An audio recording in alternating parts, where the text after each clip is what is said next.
Welcome, everyone, to a special edition tonight between Nickel City Mafia, Go Bills podcast, and Red, White, and Bills. This is the first time we're ever streaming to 3 YouTube channels at the same time. This is going to be a lot of fun. Tonight we're going to go through position by position and talk about how the Bills are doing, how we see them doing based on just watching the games, based on some data that we've pulled in. And at the end of this, then we'll go take a look at the NFC and AFC a little bit, give you our power rankings in each conference. And so before we get into all that, let's go around. We got some new people. We got some familiar faces. But let's start with the new guy over here that we haven't seen before, Brett from the Go Bills podcast. Brett, tell everyone about yourself, man. Hey, guys. I'm Brett from the Go Bills podcast. I'm the founder of this page. We started in 2019, started on Instagram, and then we worked our way into YouTube. Now we're on Facebook, and it's just one man running the show, do everything. And we covered the draft as well as free agency, working on couple of podcasts and stuff with Sean, and this is obviously my first time on the Nickel City Mafia, so I appreciate you guys having me on. Yeah, no, I've seen your material. It's good stuff, and I know how hard it is to do it by yourself. You and Sean impressed the heck out of me because I couldn't do it by myself. I had to reach out and find my guy over here to the right, Mr. Jake Podger, to help me out. It's difficult to do it by yourself, so I applaud both of you. And welcome. It's going to be fun. And then, like I say, there's nobody cooler than Mr. Sean Kula from the Red, White, and Bills. Sean, tell everybody about yourself. And most of the folks know, but for those that don't. Yeah, if you don't know me, I'm Sean Kula from Red, White, and Bills. I just do pre-games, post-games, and breaking news sometimes, but I'm actually starting something with a Miami Dolphins YouTuber. Uh-oh. We're going to do weekly picks for every game. And Wow. I thought that was something. I saw his stuff. He's around my age, and I was just like, he's just starting. I like what he does, and we're working on it right now. It's not set in stone, like dates and times yet. But I was like, hey man, I think this is something like two different team, fans picking different, all these games, and we're gonna do something cool where it's like you have to pick an upset every week. So like, no matter what, you have to pick like, the Jags are gonna beat the Chiefs or something. Like you have to pick something crazy, and then you just go through every game. So we're going to start doing that. And then, I love to do live shows, and live shows with you three is always the best time. So I'm privileged and honored to be on here again with you guys, talking about our Buffalo Bills, the 5-1 Buffalo Bills. And I'm excited to get into it. Awesome. And then Jake, for folks that are seeing us for the first time, folks from the Red, White, and Bills that might be watching, and then the Go Bills podcast, introduce yourself and tell them about our channel. Yeah, of course, Mike. So we are Nickel City Mafia. I'm blessed to be a part of the channel. Mike brought me on last year, right in October. Actually, it was the week 3 of the NFL season, I believe it was, against the Washington football team at the time, and never looked back. So happy to be a part of it. And we got me, who's based in Buffalo here, and then the other 3 that I'm with here. Mike's in California, Sean's in Utica, and then Brett's down in Sarasota, Florida. All huge Bills fans, but we got a bunch of transplants and one Buffalonian here, so it's kind of fun. Just chopping it up, talking a little bit of Bills, going to do a little bit of report card stuff here, and pretty pumped. I am taking a day off from the beers, Mike. Nice. It is a bye week. It's a bye week, a little seltzer water, but we'll be back on track next week. Jake, it's funny. I actually started week 3 with the football team too. Did you really? Oh, yeah, that's awesome. That was my first time. Nice. Yeah, very that's cool. Pretty funny. I didn't know that. Yeah, that's a good story. I'll tell it one day how I was able to get Jake on the show. But my name's Mike Thornton. Most of you know me except for the new folks from the other 2 channels. I started the channel about a year, and we're a little over a year and a half now. And it was initially just me. And it was kind of to show my kids. I'm like, I got tired of them watching YouTube all the time. It's like, guys, get off your butt and go get a channel going. And I said, Dad's going to show you. So got on here, started talking about the Bills stuff. And that's why with Nickel City Mafia, all things Buffalo, and then some. We also bring you some fantasy football content from 2 other guys on our channel. And then, of course, DFS golf, if you're into that at all. So good stuff from all the folks here on this channel. So let's get going. Actually, before we get into it, I want to throw it over to Sean and and maybe let's talk about some news that happened this week. I know there was a lot of Christian McCaffrey talk about should the Bills get him. Well, that's sealed and done. He actually played today for the Niners. Any other news you want to talk about before we get into the details of the show? You go ahead, Brett, if you got something. Yeah. I mean, I would love to bring up again the Odell Beckham rumors that are going around. I mean, there's a lot of talk about possibly him coming to Buffalo. I know Von Miller is advocating that he is coming to Buffalo, so I'd love to hear your guys' thoughts on, do you think that Odell is going to come to Buffalo, or do you think he's going to play for like the Kansas City Chiefs or Green Bay Packers? Where do you think he ends up going? Well, I don't think he'll come just because I don't think we have the extra.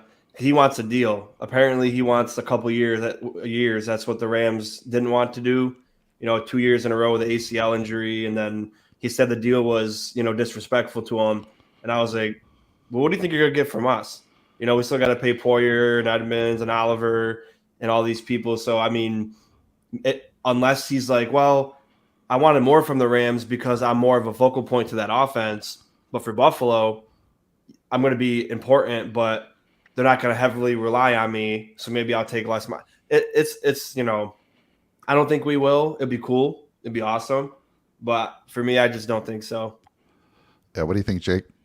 I think there's something to be said about just the chemistry that we have right now, first off. And I get Isaiah McKenzie had a tough game last week, and a lot of people are already calling for his head, which I think is ridiculous. I mean, I'm more than willing to give that guy the benefit of the doubt. I mean, he's been playing great up until that point, really. I mean, he went out with a concussion against the Ravens, missed the game against the Steelers, came back last week and really struggled against the Chiefs. And I'll even give him a pass on that fumble because it wasn't really supposed to be a pitch out to him. It was supposed to be a screen to the left, so he wasn't really prepared for it. Obviously, no excuse. He had a bad game. So I think with that going down last week, there was even more push for us to go out and sign Odell Beckham. But you're also forgetting Khalil Shakir. So I just think we have a lot of weapons right now. Our cap room is limited. We have to pay other people. And from what we've heard with what Odell would probably want, I just don't know if it's the right thing to do right now. And I think there's something to be said about disrupting chemistry. So I'm all for, if we sign him, that's great. But also, I think you got to proceed with a little bit of caution too. Yeah. I would say though, if the Chiefs are about to get him, then I think we should get him just to keep him away from the Chiefs. So. Well, that's the speculation, right? That the Kelsey brothers are on their podcast this week, and Jason Kelsey's really trying to get it out of Travis whether or not he's going to sign with them, and he's just speculating about it. But so far, nothing's happened. I think Odell's trying to just enjoy his time too. He's been visiting a bunch of team facilities and everything. Even Vaughn, I think, was saying that a little bit. So I know Vaughn is swearing that Odell is going to come here, but I don't know, man. It's going to be interesting to see what happens. Maybe New York. What if he returns to New York with how good they're playing?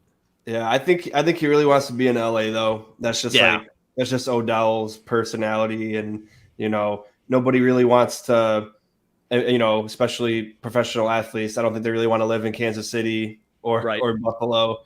You know what I mean? So I think, I don't know. I guess we'll see. I mean, we got a couple weeks left, right, before the trade deadline. So November 1st.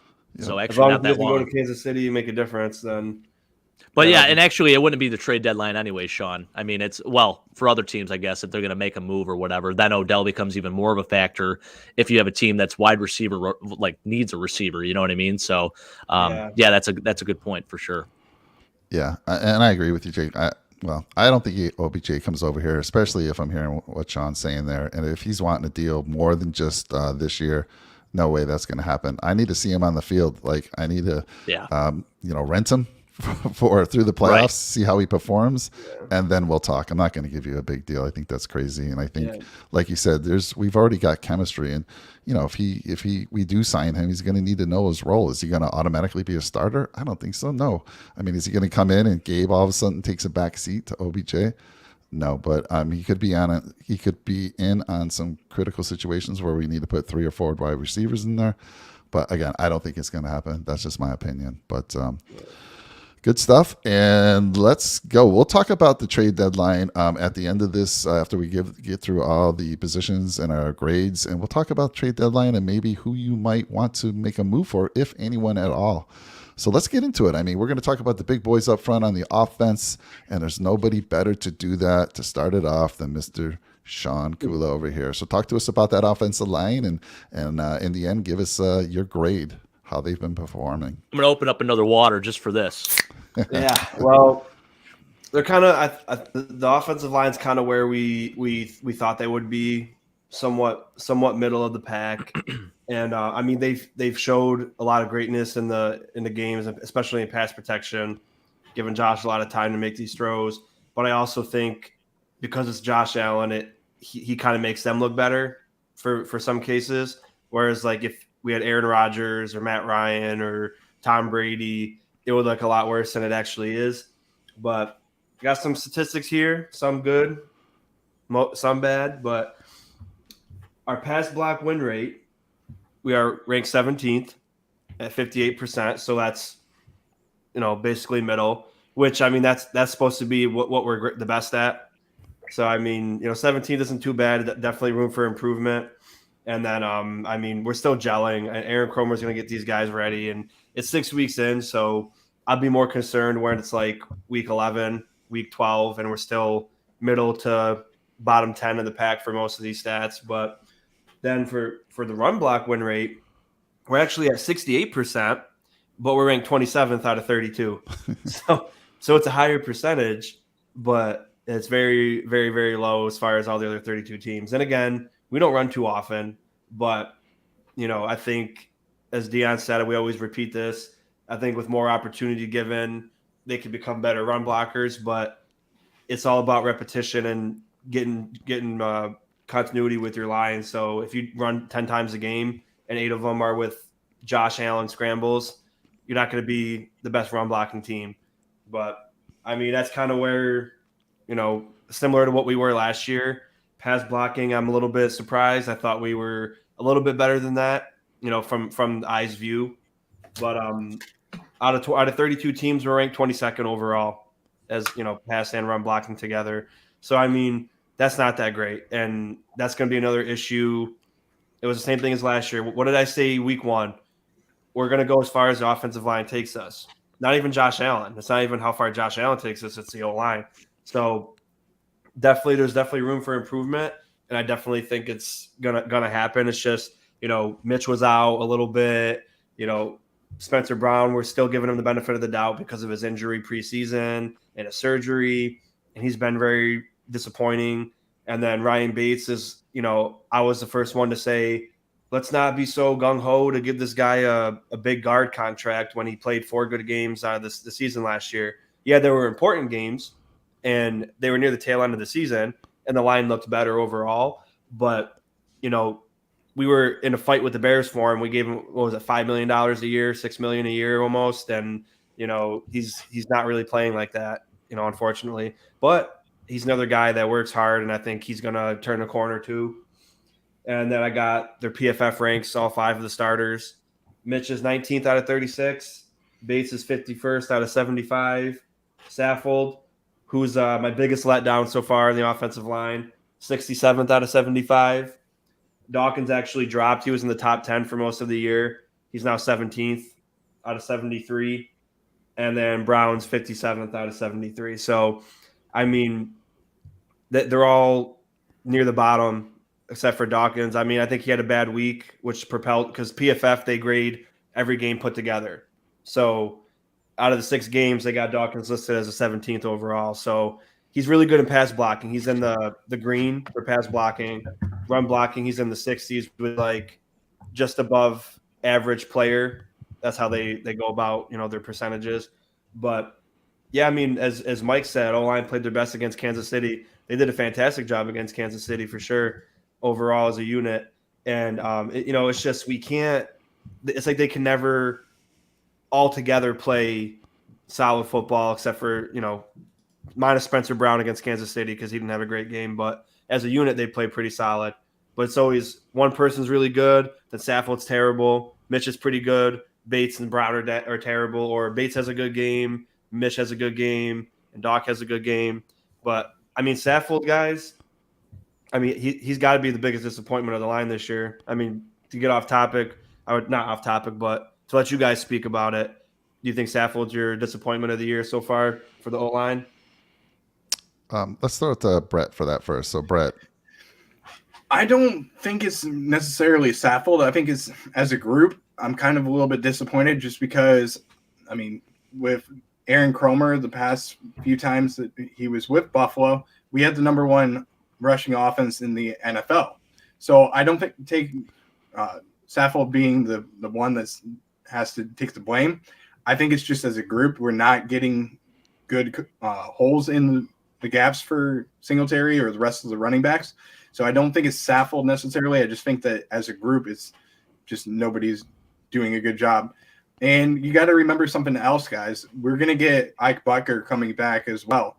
So if you wanted to make a move and take Ike Bucker, put him at left guard, move Saffold over to the right guard, this is an idea that we could do in the future. Yeah definitely. And the reason I say he's a disappointment to me is because we brought him in to be this amazing run blocking guard. He even last year, he's a little bit older. You know, people call him old, but last year he was the highest rated run blocking guard in the NFL. And then he comes over to us and we're expecting this, and he's not pushing the line of scrimmage. And I mean, in pass blocking, he's whiffing a lot. And we're being, nitpicking, but that's the point of a report card. You know what I mean? Like, I'm always critical. You got Jake, you guys all know me. I'm probably too critical, but I mean, overall, he's just my guy that I was very high on going in. Except Spencer Brown, I had very low expectation of him. Bates, I was in the middle. I was like, got to see something. Mitch is Mitch, so I mean, he's one of the smartest centers in the league. Very underrated too, but I mean, Dawkins is, he's another guy where I always have full confidence in. But Saffold, I was like, this guy's going to come in here, and that whole left side is just going to be, from center to left is just going to be insane. It's going to be a huge wall. And I mean, he's just letting me down. And do I think it's going to be an all year thing? No, he's going to be solid. It's just, I think he's just getting he's on a new team, and he's had Cromer before, but he's next to different guys now. It's all, and that's a big thing to me too. You get comfortable playing. You're next to Luan and whoever that the center for the Titans. I forgot his name, but he's a very good center. And you're used Ben to playing Jones. You're used to playing with certain people and how they play, and then now you're getting used to what Dawkins does. Even though Dawkins isn't bad, it's just you're getting used to how he plays left tackle and what you have to do as a guard. And then you got to get used to Mitch Morris, and then Mitch is hurt for a couple games, so it's like I'm gonna give him the benefit of the doubt, of course, but I had very high hopes for him going in. Like, he was gonna come in, and then it was gonna be a huge change to the run game, especially on the left side. But I mean, again, we don't run enough, and then he'll be fine. It's just out of the five, he's the one that he's my most disappointed because I had higher expectations for him than I did Spencer Brown or Ryan Bates. That's all. How much of that do you take into effect being his injury in the training camp with his rib injury? Do you think that that's the reason why maybe he's having a little bit of struggles and he didn't have the familiarity with playing with Deion Dawkins and the rest of the line? Do you think it's that injury, or do you think it's just, the not being able to, find his groove as the game goes on right now? I think it's just, I don't think it's the injury because, he's week 6 now. He's never missed a game. He played the whole Miami game, so he's been durable. I just think he's just having a rough go. Not too rough go. He's just missing things where I wasn't expecting him to miss. But I think he'll be fine. It's just out of the 5, and he hasn't been awful. I mean, out of everybody, he's pass blocking and run blocking, he's ranked below everyone else, but he's got the potential to be very good. So I'm not going to look too much into it, but like I said, he's just disappointed me a lot because I had way more expectation for him, and that's what it's all about, expectation.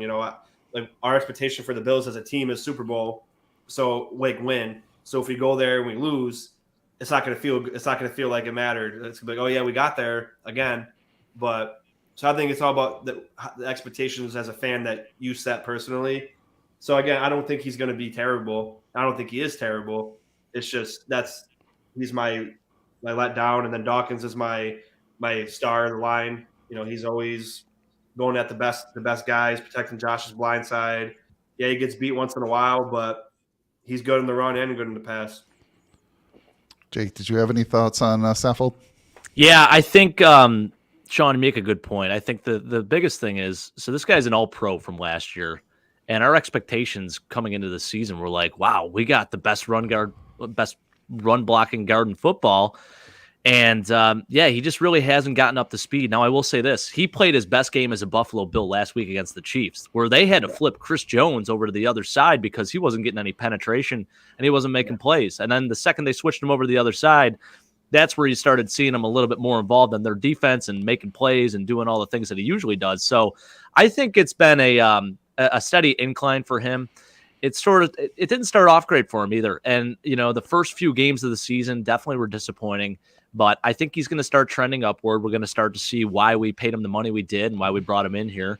I think last game was definitely by far the best game the offensive line has played all season long.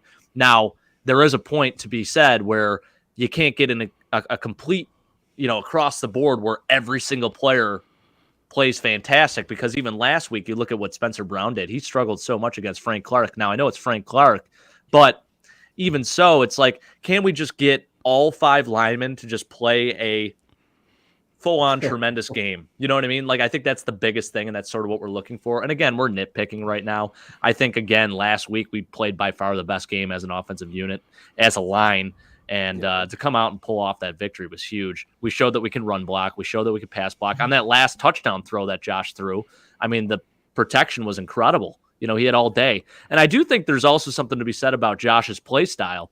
So sometimes you look at these PFF rankings and you're wondering why these guys are so low. Well, it is that like pass rush win rate. And then on top of that, there aren't as many sacks that happen because Josh Allen is just a man amongst boys out there, and he can make things happen, and he gets away. He gets outside of the pocket. He'll take off and run, where a lot of times he's got a lot of pressure. If you have a Matt Ryan or someone else back there with bricks for feet, I mean, they're probably taking a sack. So there's a total difference. I mean, I think Josh Allen being back there helps the O-line too tremendously, just because he's so good at what he does. So definitely take that into account as well. But I definitely agree that Mitch Morse is the most underrated center in the league. I'm surprised he's so low with a ranking of 19 out of 36 for PFF. I'm not really sure what they're seeing, because every time that guy's in, there's a clear-cut difference at the center position. So he's so athletic. He's so good. He gets to the second level, and he is tremendously underrated. So I think as a whole, Sean, I'm curious to see what you give him as a grade, but I'm feeling like we're trending upwards, and we're only going to get better from here. Yeah. What do you think, Mike? Yeah, you guys all said it best. I think for me, he's just getting familiar with this offensive line. If you think about last year, this line struggled throughout the year, and then we made some changes towards the end of the year. Bates has only been starting with us. I mean, what we came in with 2 games left in the regular season last year. He became the starter. You got Spencer Brown, who kind of got a late start into training camp. He had coming off that back surgery, which I was going to ask you. I'm assuming he's the weak link. If you were to choose one weak link on that offensive line, to be him now. But I mean, I think it takes time for these guys you got a new offensive coordinator as well. You got Aaron Cromer coming over. So all of them are kind of adjusting again. And like you said, last week was their best game. I think it's only going to get better. I'm not so worried. Like you said, Sean, I think you're going to start seeing him continue to go upwards, like Jake was saying as well. Yeah, 100%. And, for the grade, it was, it's hard because, it is kind of being nitpicky. I wanted to say C+, but because of the Kansas City game, I'm going to go B- because we're hopefully trending up in the right direction. But I mean, there's been times where they were way below a B-, but they've also played pretty good most of the time, especially given Josh time and in key situations. Because last year, there was times when it was third down in a big spot, the Jacksonville game, Tennessee game, where you needed a block and they failed miserably, and then we lost because of it. That 4th and 1. I mean, Josh did slip, but Dawkins got blown the hell up by Jeffrey Simmons. So even if Josh didn't slip, he would have got tackled anyway. And then that Jaguars game, not even counting the Gabe Davis drop wide open with 20 yards of separation that could have won the game. But on third down, Darrell Williams gets holding a holding call and brings it all the way back even more. And then the next play, he lets up a sack, and then you lost. So it's like there's big spots last year where we lost heavily because of the O-line missing big plays. And then this year on big passing downs, i.e. the Dawson Knox catch. Last year we probably would have given up a sack on that play. But they did a great job, Saffold and Dawkins especially on that left side. And then we got a couple wins because of overall how the team's playing. But I'm going to say B-, but it was very close between being a C+ and a B-. What do you think, Brett, with the grade? I love the grade. I think it's exactly where they are. I think they're trending in the right direction, especially in the Kansas City game. I think they did an excellent job. I think that they're going to get a lot better, especially getting used to the Aaron Cromer offensive line scheme. And I would love to see just a little bit more from Saffold as far as when we had Richie Incognito with the Bills being that swing guard. I'd love to see some plays where we get Saffold rolling out and then have him be the lead guard and pushing the pile as far as we can. And I think that that's going to be the way that we go, especially with Singletary being the starting running back. I think that that's – if you can get him out front and blocking for Singletary, he's going to be elusive, and we'll have some bigger plays from the run game. Oh yeah, he'll add to his yardage. I'm going. Yeah. It's not looking good for you, Jake. Absolutely. Maybe some James Cook, James Cook's yards could be thrown into there too.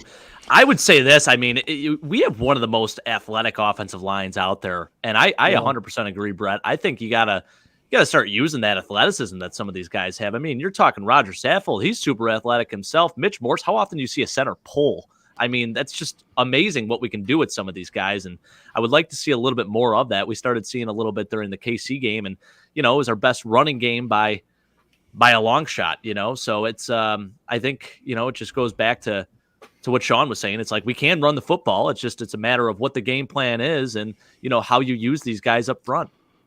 Yeah, and we'll talk about it more with the running backs, but I do just want to say it's like we pass a lot because we have Josh Allen. Yep. You know what I mean? So like they don't want to take the ball out of his hands and run the ball a million times unless we have to.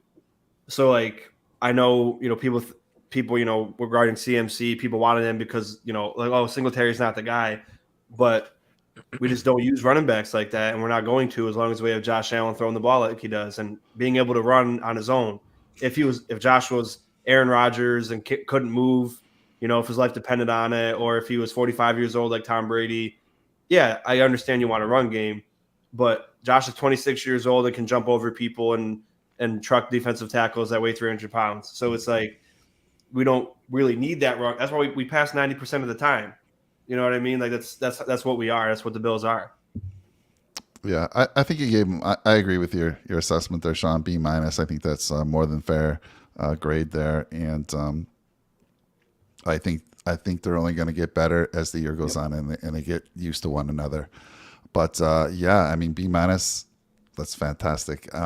Let's get into the guy who he would make any offensive line look better, and this should be a much shorter conversation.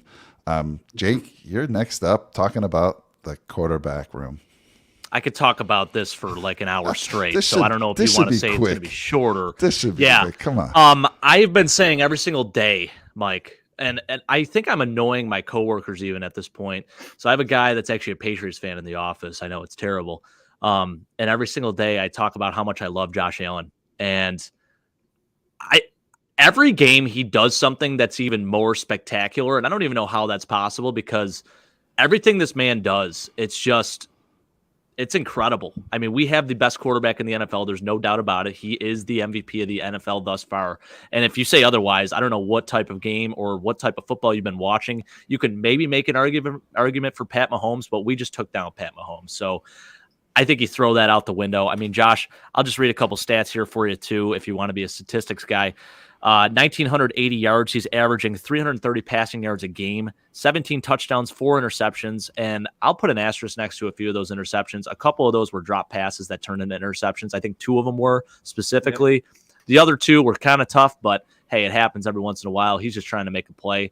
He's a gunslinger. The guy can make things happen when everything looks like it's going totally against us. He'll run 10 yards back and run outside the pocket and look like he's going to maybe go out of bounds or fumble it or something like that. And he still manages to keep his eyes downfield, and he throws a dart, 60 yards the other way. And it's just unbelievable that this guy just continues to get better and better as we go on into the season here.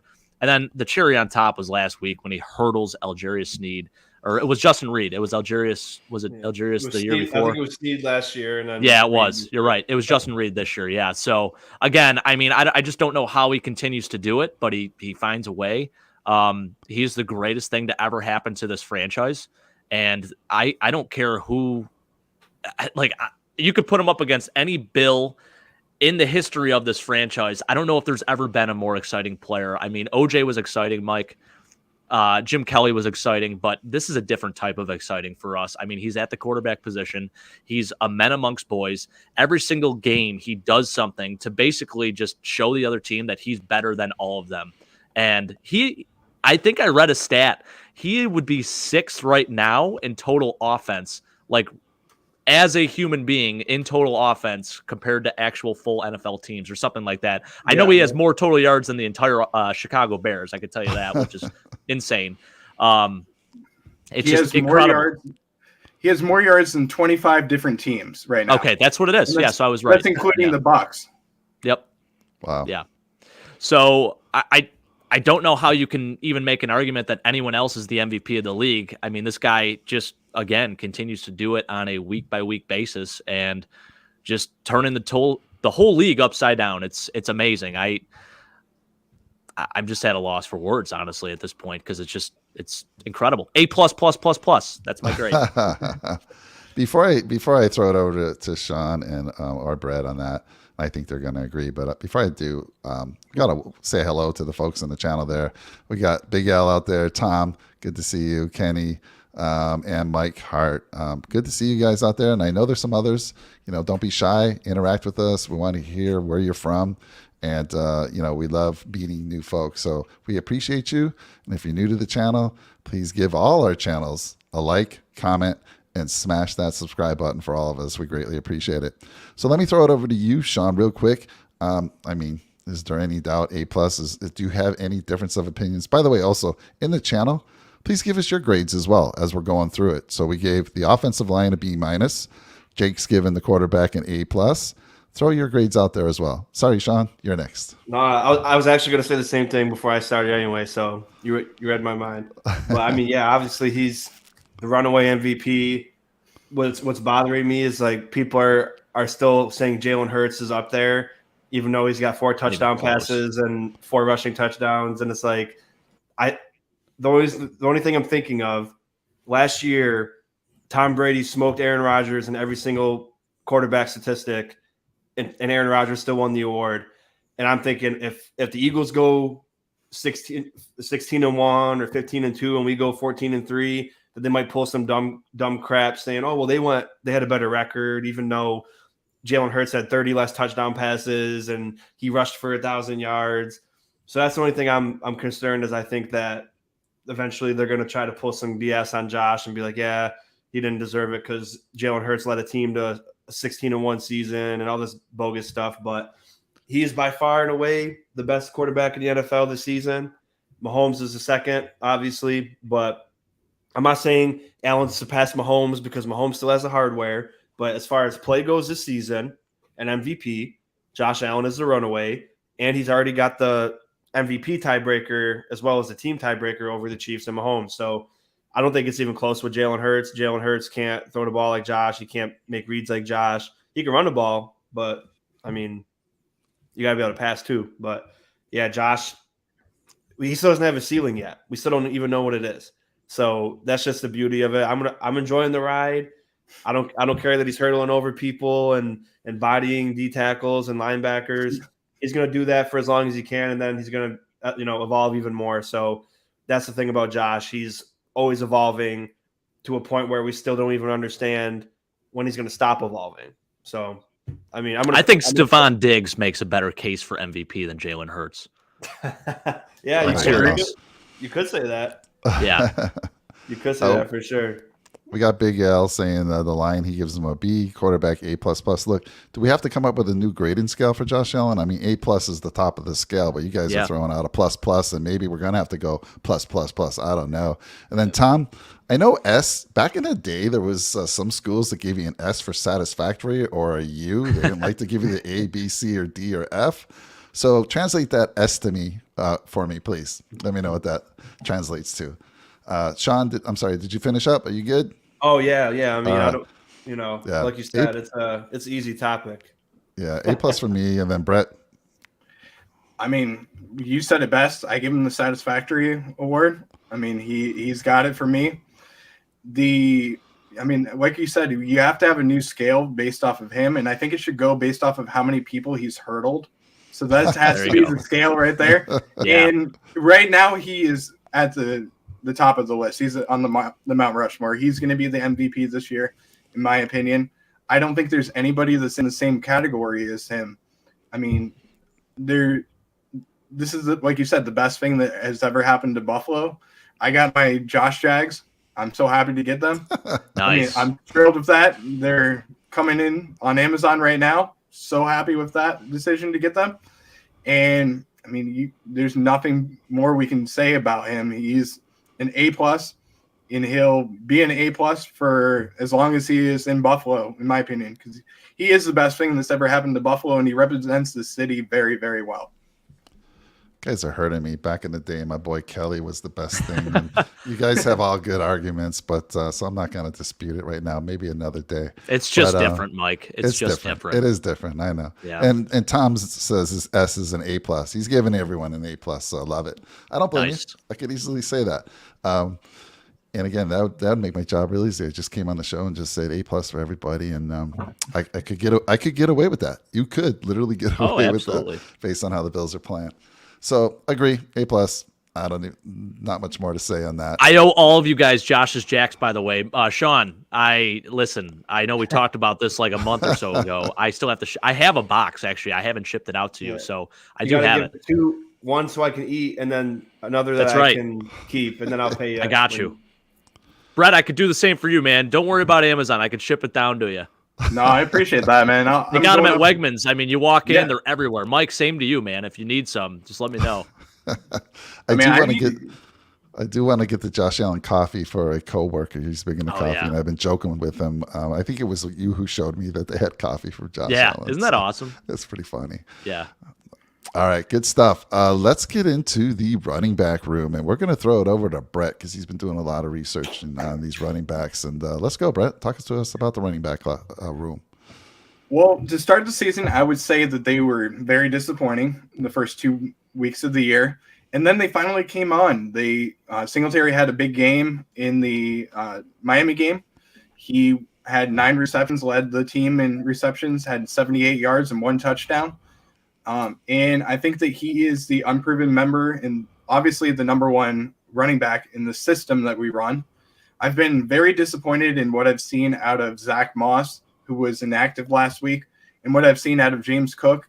He's been just off and on, not doing the best. I think he's hit the rookie slump a little bit, but I do think he's a good running back. I think he is going to be, as the season comes along, the number 2 option for Buffalo. And I mean, I think that this is going to be very shortly. We're going to have to discuss whether we're going to get rid of Zach Moss. And I mean, I think the trade market right now is very, very hot for running backs. Alvin Kamara has been talked about on the trade market. And I think that right now, the reason why we haven't made a trade for a running back is because Devin Singletary has played pretty good the last few weeks. And he's holding down the fort for the number 1 position. So I think that as the season goes along, we're going to use him as is in about an 80% role, and then have Cook come in for the other 20%, or Moss come in for maybe 10% and split that up. But I really like what I've seen out of Singletary, and I think that as the season comes along, he's going to have bigger runs, especially with defenses trying to stop Josh Allen, who obviously is the MVP. I think that we're going to see him go for maybe 1,000 to 1,100 yards as the season goes along. Is that just rushing yards or total yards? That's just rushing yards. I think rushing yards. I think he's going to go for 1,100. I really do. I think You're that. done, Jake. I mean, Yeah, I I'm think toast. I think what Buffalo has done, especially this year, is I think that they have worked on what worked for them last year and what can they do better this year. And one thing that we saw last year is in the Kansas City game, Devin Singletary had a big game in the first half, and then we stopped utilizing him. And that's where we fell short. That's why we potentially lost that game. I mean, you could say that we played against Patrick Mahomes and Travis Kelce and Tyreek Hill. But if we just would have ran the ball a little bit more, I think that that's the biggest reason why we lost that game. So I think that he will evolve as the season comes along, and you're going to see him being utilized in more and more roles, having more and more snaps. And if I'm Sean McDermott, I am preaching to keep him on the field because he has done so much, not only in the run game, but in the passing game as well. And he's been the security blanket for Josh Allen.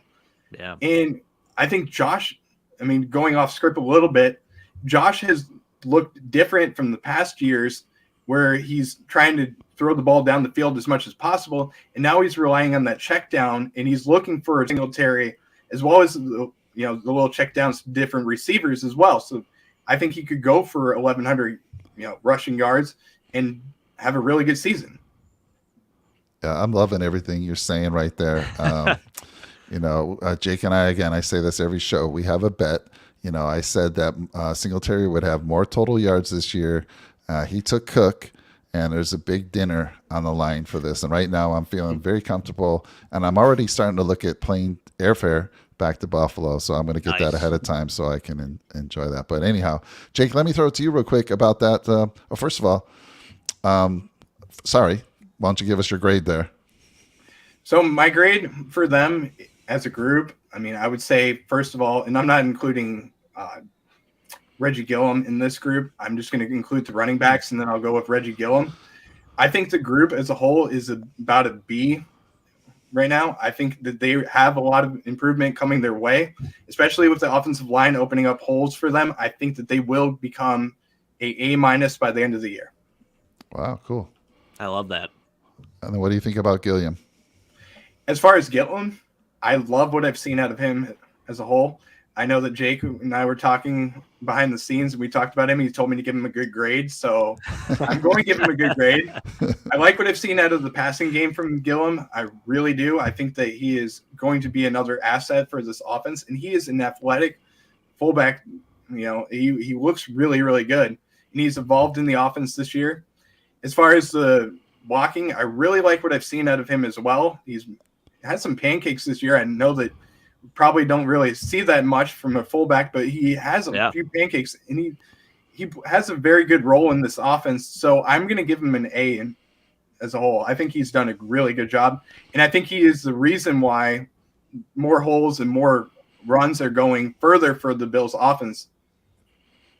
Yeah, and they've gotten him included in the passing game. But Jake, I was going to throw it to you before he gave his grades, so now I'll throw it to you real quick. Your boy Gilliam, I believe you've paid Brett to say that, but I mean, I think Gilliam has told you that, hey, if you give me, you promote me, I'm going to send you an autographed jersey. But talk to, tell me about the grades that Brett gave out there. Well, we'll leave that open. I mean, we'll leave that open for discussion. If Reggie ever sees the show, would definitely appreciate that. I don't know if you guys saw it too. So on Von Miller's podcast, he was talking with Stephon Diggs, and they were talking about whose sister or whoever it was it Von's sister or Steph's sister, and what teammate he would let date their sister. I think it was Steph's sister, right? Yeah. And they said Reggie Gilliam. So stand-up guy. I mean, the leadership goes beyond the locker room, guys. I mean, he just seems like just an all-around great guy. So, obviously super happy to have him. I think as a lead blocker, he has been so damn good too. Yeah. As Brett was saying, I mean, you don't have to see a fullback put another man on the ground like that. I mean, if we count the number of pancakes, I know I saw at least 2 thus far this season. So I'm always watching him when he's out there. I love using that strong power I formation with him as well, where he is the lead blocker. I think we do a really nice job with that. And, as much as people hate seeing us run the football and probably don't want to see us run the football, it can be very effective because then it opens everything up too. So when you have a two-headed dragon where you can throw the ball and run the football, good luck covering that offense and trying to prevent the team from scoring. I mean, it's just not going to happen. So, yeah, Reggie Gilliam, absolutely. I'm going to give him an A. I'm not going to do an A plus because there were a couple of plays where I think he whiffed on a couple. There was one play where he whiffed. There was another play where he went for negative yards. So, you can't do everything. You can't be perfect all the time, but I think an A is a very solid grade for him. I always say it too. He's like a leaner Mike Sellers. I don't know if you guys know who Mike Sellers is. Mike, you definitely know who he is now because I bring him up every other show. Mike Sellers played for the Washington R-Words back in the day. A little bit bigger. He was like 273, but he was like that tight end H-back type role, played fullback. He was a Pro Bowler and was really good at catching the ball out of the backfield, really good as a lead blocker, blocked for Clinton Portis. That's what I see in Reggie Gilliam. So, just a little bit leaner, a little bit smaller, but kind of similar play style. But moving on to the running backs. Second on the team in catches, Devin Singletary. He has definitely been like that safe blanket for Josh. He's got 22 receptions on the year. And you know what? He can do something with the ball. Like when he catches it, he doesn't just go down. I mean, his yak has been pretty decent this season. So I've been very impressed with him from the passing standpoint. And it's almost like when we take him out of the game, we lose momentum. So I think you got to keep him on the field as much as you can. And that pains me to say that because we have that bet, Mike. But he's been awesome this year. And it's hard to make the argument that you want someone to replace him at this moment because he's done everything we've asked him to do. I mean, he goes out there and once he gets into a rhythm, I mean, he starts getting those. I mean, he's averaging almost 5 yards a carry this season too, on top of that. So once he gets going, man, I mean, he is a weapon out there. So I really have been impressed with what he's done this season. And I'll tell you what, man, like that running back room, I think is elevated because of him. I think the rest of that room probably gets like a C or a C plus, but because Devin's played so well, I'm going to give them a B as well. I think that's a perfect grade to give him, Brett.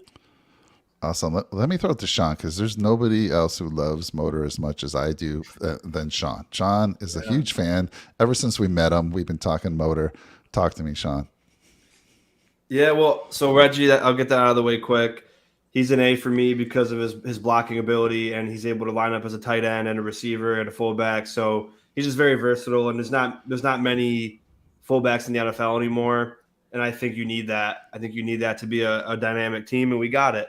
So he's an A for me, and I agree with the B for the running back room. And I'm gonna see if you guys agree with me. The best run team we had, offensive line and running year, was 2019 when Josh was the second year, when he wasn't actually Josh yet. Where he could make all these perfect reads and just kill every team he plays. We ran the ball often and very well. And this was with Dawkins, Quentin Spain, Mitch Morse, John Feliciano, and then I can't even remember his name right now. Darrell Williams. Yeah. Wait, this 2019 you're saying? Yeah. I can't remember. Brain fart. Let me think here. So 2019. Oh, no, it wasn't Tynesecki. Tynesecki was on that team, though. Tynesecki was on the team. But he wasn't starting at right tackle. Who was it? Oh. That's how quick we forget years. It was Nasecki, and then he was splitting time. Oh, my gosh, who was it with? This is going to kill me, too. Well, regardless, Jake, you look it up while I'm continuing. I'm going to be really upset when I find out who this is. It's going to be somebody really easy. But it was Cody Ford. Oh, yeah. He was the right tackle. Exactly. You're right, Brett. You're right. That's Sean's boy, too. How do you forget that? How can you forget that? I made this argument when I did my Cody Ford video last year. That was the best run offensive line we had. Devin Singletary missed 4 games due to a hamstring, and he had 875 rushing yards as a rookie. That was Devin's rookie year. 875 rushing yards. You're saying this is under the Bean McDermott regime, right? Yeah, Okay. I'm just saying, like, this more proves like my point about we were more of a run team in 2019 because Josh wasn't Josh yet. He was still developing. Now we don't do that because Josh can, even on the best defense, can put 40 points on you. So my point with the running backs is like Motor proved from day one that he's that guy. Yeah, he didn't score many touchdowns, but when he had the rock in his hand and he was with Frank Gore, learning from Frank, he still does the Frank starter steps. So I love to see it because I love them. I love them together, those two. But I mean, that was the best running season we've had since then, and that's proving my point about the evolution of the Buffalo Bills. We're not that much of a run team, so like, do we need to go out and get a Christian McCaffrey or an Alvin Kamara or any of these guys that are great running backs when we don't utilize the running backs in the same light? But Devin Singletary, man, people, not you guys, but like people all around in Bills Mafia, they think he's just so disposable. Like, oh yeah, I mean, we don't really need him. Like, let him go to free agency. He's gonna demand too much money. I'm like, the reason why he won't demand too much money is because of his production that he put out on the field, because he didn't get a lot of opportunity. He's not going to demand $8 million a year. He'll probably be in the four range, 4 to 5, and you could easily sign him back. And look what he's doing. He's catching the ball. He's running the ball well. His career yards per carry is 4.7. That's almost 5 yards a carry in his career in 4 years. Mike says, shows how forgettable Cody Ford was. No, I was just having a brain fart. I do that like all the time. But look at Cody. Did you guys watch the Cardinals game? He played a pretty good game the other day, I gotta say. They highlighted Cody Ford all night. They said, look at that block by Cody Ford. Look at that seal, how he sealed that edge. Look how he sealed the inside to get the running back into the touchdown. Like Benjamin, man, he had a hell of a day because of Cody Ford. Yeah, and I was telling you guys, as soon as he goes to a different team, he's going to start, which he is, and he's going to be fine. And he is. So it would have been nice to have him now. But I mean, good for him, but yeah, he was another. I'm not gonna get back onto it, but we know he was misused in Buffalo. But I mean, Zach Moss, I'm done with Zach Moss. I mean, he gets a couple good plays here and there, but he might be good somewhere else. Like I'd rather him go somewhere else and succeed, because we're not going to use him like that. He's never gonna be anything in Buffalo. He's never gonna be that guy in Buffalo, especially because we have Motor. And then if you drafted James Cook to be that receiving back that J.D. McKissick was going to be for us, and then he signed back with the Commanders. It was McKissick, right? Yep, that's right. And so we drafted James Cook to be that receiving running back, and they're not going to give up on that kid already, So you're definitely getting Cook back next year, and I think it'd be crazy not to have Motor back, because he like Jake said, he doesn't go down for his contact. Even if he's hit behind the line of scrimmage, he still will keep going after the first hit. He's very elusive and explosive. And you get the ball more than 6 times, look what he does. Yeah. Totally agree. Yeah, I last year I had the same debate with Jake. He was pushing for Moss. He actually tipped the scale for me a little bit, but I was on Singletary, and same thing this year. But Singletary is he's in a contract year. And we always talked about when someone's in a contract year, they usually flip the switch, but he's always had his switch flip. This guy is just going nonstop all the time. And yes, as long as we're not trying to run a draw from shotgun, we've been fine. We're fine. But I agree. So Brett, let me ask you this, because you did say, the trade deadline's coming up, but what would we really get? I mean, we have Moss signed through next year. What would somebody offer for a Moss, do you think? I mean, 6th round, 7th round, what? Yeah, I'm thinking the 6th round pick maybe for him, but I don't really think we should trade him yet. I mean, I would like to see, the rest of the year play out and then possibly trade him. But, I mean, I don't think you're going to get much out of him. I mean, people were talking about giving up, Saquon Barkley and going after him. But I don't think that a deal for Saquon Barkley for Zach Moss is going to be a good deal. I think you're going to have to give up a lot more, especially with the asking price that was given up for Christian McCaffrey. I think it could be, a 2nd, a 3rd Zach Moss, and maybe like a 5th or a 6th round pick. But I just don't think the market's there. There's no way they're giving up Saquon now. He's their whole team. They're 6-1. He's the only reason why the Giants got lucky a lot this year. Yeah. Tennessee missed a field goal as time expired. Marvin Jones gets tackled at the 1-yard line before he scored a game-winning touchdown. Like they're just winning. They're doing enough, and they're a good team. But good teams get a little lucky sometimes. I don't know if they're 6-1 good. I mean, I agree. They got a good defense, but they got no quarterback and they got no weapons besides Saquon Barkley. So that luck's going to run out. But they're not. There's no way they're giving him up now, especially after he's been balling out. I mean, if they were 1-6 and he was balling out, he already would have been gone. But there's no way they're going to give him up now. And I don't think anybody wants Zach Moss. Right. Would you guys? I have a question then. Would you guys consider trading Zach Moss and like a draft pick for a guy like James Robinson or Antonio Gibson? I mean, James Robinson had like one touch all today, put up a goose egg on my fantasy team, which I'm still pissed about. But I've seen a lot of tweets of people calling for James Robinson. So that's a guy. And then Antonio Gibson is another guy who, obviously it seems like his job has sort of been, he's taken a back seat. He did catch a touchdown today, but he's sort of taken a back seat to Brian Robinson in Washington down there. Yeah. What do you think of that? Honestly, I'm good. I'm good on running backs. Like, okay. Just because we just don't use them like that, and like, I know, people they really wanted Breece Hall, but the only reason why Breece Hall is getting, if we drafted him, it'd be the same thing. 6 carries a game, 7 carries a game, one game where you get 15. The Jets use them to as a lot because they don't have a quarterback that can throw the ball. They don't trust people. Right. They like to say that they trust Zach. All the Jets fans that I watch on YouTube, but they don't trust Zach Wilson. The coaching staff does not trust Zach Wilson. That's why they're running the football. Yeah, and that's why they're winning these games, because they're running the football and playing good defense. That's not gonna in 2022. That doesn't win you a Super Bowl, but they're gonna win these games. And Zach Wilson's gonna have to win them games against Josh Allen, guys against like Patrick Mahomes and Justin Herbert. He's going to have to win these games, and Joe Burrow in the playoffs if they make it that far, or just a big game. And, we just don't use running backs like that anymore because we have that guy at quarterback. And, it'd be nice to have anytime we wanted to just run the ball and run it 15 times, 20 times with the same guy. We just don't do that often. But that's why I'm not willing to give anything up for a back, because I love Motor, and I just love what he does for this team. And I've loved it since his rookie year. I was like, that's a steal. That's a steal in the 3rd round. And he's been solid ever since. And if you notice, it's just the underutilization for him. Because again, 4 years, you're averaging almost 5 yards a carry. Get a guy. You're doing something right. Yeah, for sure.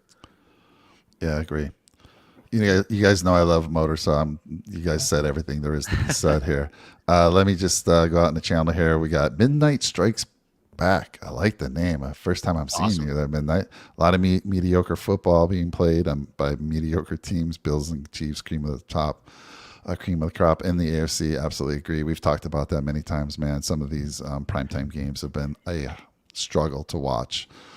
Big L saying, let's pick up some linemen. We're going to talk at the end of this, Big L, about maybe some trades we may want to make before the trade deadlines. And then, oh yeah, he's crop. Yeah, I had you. I understood what you were saying there. Midnight Strikes Back. Good stuff. Again, if you're new to the channel, please make sure you comment, like, and smash that subscribe button for all our channels. You got 3 visits. You got to go head on over to Go Bills Podcast. You got to head over to Red, White, and Bills. And you got to head over to Nickel City Mafia, wherever you're watching this from. And we love the interaction, so thank you. So I know everyone's been waiting for this, the most exciting group. The guys were fortunate enough they gave this to me, so I thank them. We're going to get into the tight ends right now, and the most exciting position on our team. So let me just say, first of all, it seems like Knox has been a little quiet, right? So I'm like, man, what's going on? I know he's had that foot injury, and I do believe that's a big reason where you're going to see some of these numbers that I'm talking about. But he's been a little quiet. He missed, we're through 6 games now. He's only played through 5. So what I did is I compared that to his, he played the first 6 games last year, but I only compared the 5 games from last year, the first 5 games, to these 5 games from this year. Now, obviously, the touchdowns are down, right? He's got 1 touchdown, and that's probably a big reason why we're struggling in the red zone. I mean, we got to utilize this guy more in the end zone when we get into that red zone. And we did on that huge game, touchdown against the Chiefs, which was the game winner. And we need to utilize that more. But let me just give you some numbers from last year to this year. So this year he's had 20 targets, 15 receptions, and 148 yards. He's only averaging 9.9 yards per reception and 1 touchdown, like I said. Of course, that was a huge touchdown last week. His snap count, though, is 271 snaps through the first 5 games. Compare that with last year, through the first 5 games. He had 278 snaps. So the snap count's still there. Last year, he had 23 targets through 5 games. He's only had 3 less this year. He had 18 receptions through those 5 games last year. So again, we're only 3 off. So it's not like, when you look at it and how quiet he's been, and I'm sure some fantasy football folks have been a little disappointed based on the big numbers that he threw out last year at 9 touchdowns. I really have to think that foot's bothering him. So again, the snap count's 271 this year to 278 last year. His average through 5 games for the average yards per reception was 14.5 last year. So that's up about 5, right? That's about, 4.5. So, and again, last year he had that monster game against Kansas City. He had like 117 yards receiving. So it looks like, even though it feels like he might be quiet, it's actually very similar to last year, other than a huge game against Kansas City and the touchdown count, right? He had 5 last year, 5 touchdowns through the first 5 games. So that's the difference. And again, for me, I think it's really just that foot. I do think that foot, it's been a problem since day one. He missed the week because of it, and I think it continues to hamper him a little bit. I don't know what you guys think on that, so I'm going to ask Jake your thoughts on that about Dawson. Yeah, I would say the foot injury is definitely bothering him a little bit. You could tell. I mean, with how he's been utilized, you've definitely seen a lot more Quentin Morris, too. I know his snap count's pretty close to what it was last year, but let me say this. What a gem in Quentin Morris. I think he has been tremendous. I would like to see more involvement from him, too. You get a 2 tight end set with both those guys out there. I mean, they're both extremely athletic and both can make plays. I think, what Quentin Morris has shown me is, this guy could play in this league, and I think he's a really good counterpart to Dawson Knox. So for as good as I think Dawson has done, as much as he can. It's he hasn't been targeted a ton. They're completing 75% of the passes thrown his way.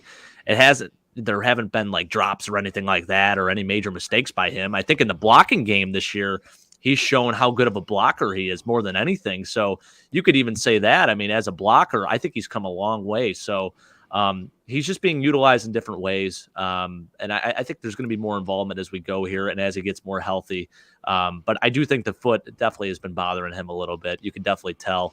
But he looked great in the KC game. So would like to see more of that. But I think for the most part, the tight ends have played pretty decent. And when called upon, they've seemed to deliver. So not too bad at all. So I'll give you my grades, and then I'll go to Sean, and I'll go to Brett on that. So again, all I really have, it's hard to kind of gauge the tight ends when they're not being flashy like the Kelseys of the world, the Kittles of the world, right? That's just not the type of tight ends, not type of system that we have. And they're all kind of, if you look, and again, we use PFF. I know Sean mentioned it earlier, Pro Football Focus. You can take it with a grain of salt. There's some things I look at with PFF, and I think, Jake, you mentioned it earlier. I look at it as like, where are these getting these numbers from? I know early on in the season, Mitch Morse was getting some ridiculous low grade. Our whole offensive line was. And, you have to question it sometimes. So this is kind of what I have to go off of. We're kind of in the middle of the road here. So believe it or not, Jake, based on the number of snaps that Quentin's had, 122 snaps, PFF has him rated very low, 45.6. And then you have Tommy Sweetie, who's played 41 snaps. He's graded at about 66. And then Dawson's at a 64. They are good in the run of the pass blocking. Run blocking's average. And again, Quentin Morris across the board, very low. So again, it's just PFF has somebody watching the game, and they kind of grade it that way. And it might not be what we're seeing. So take it with a grain of salt.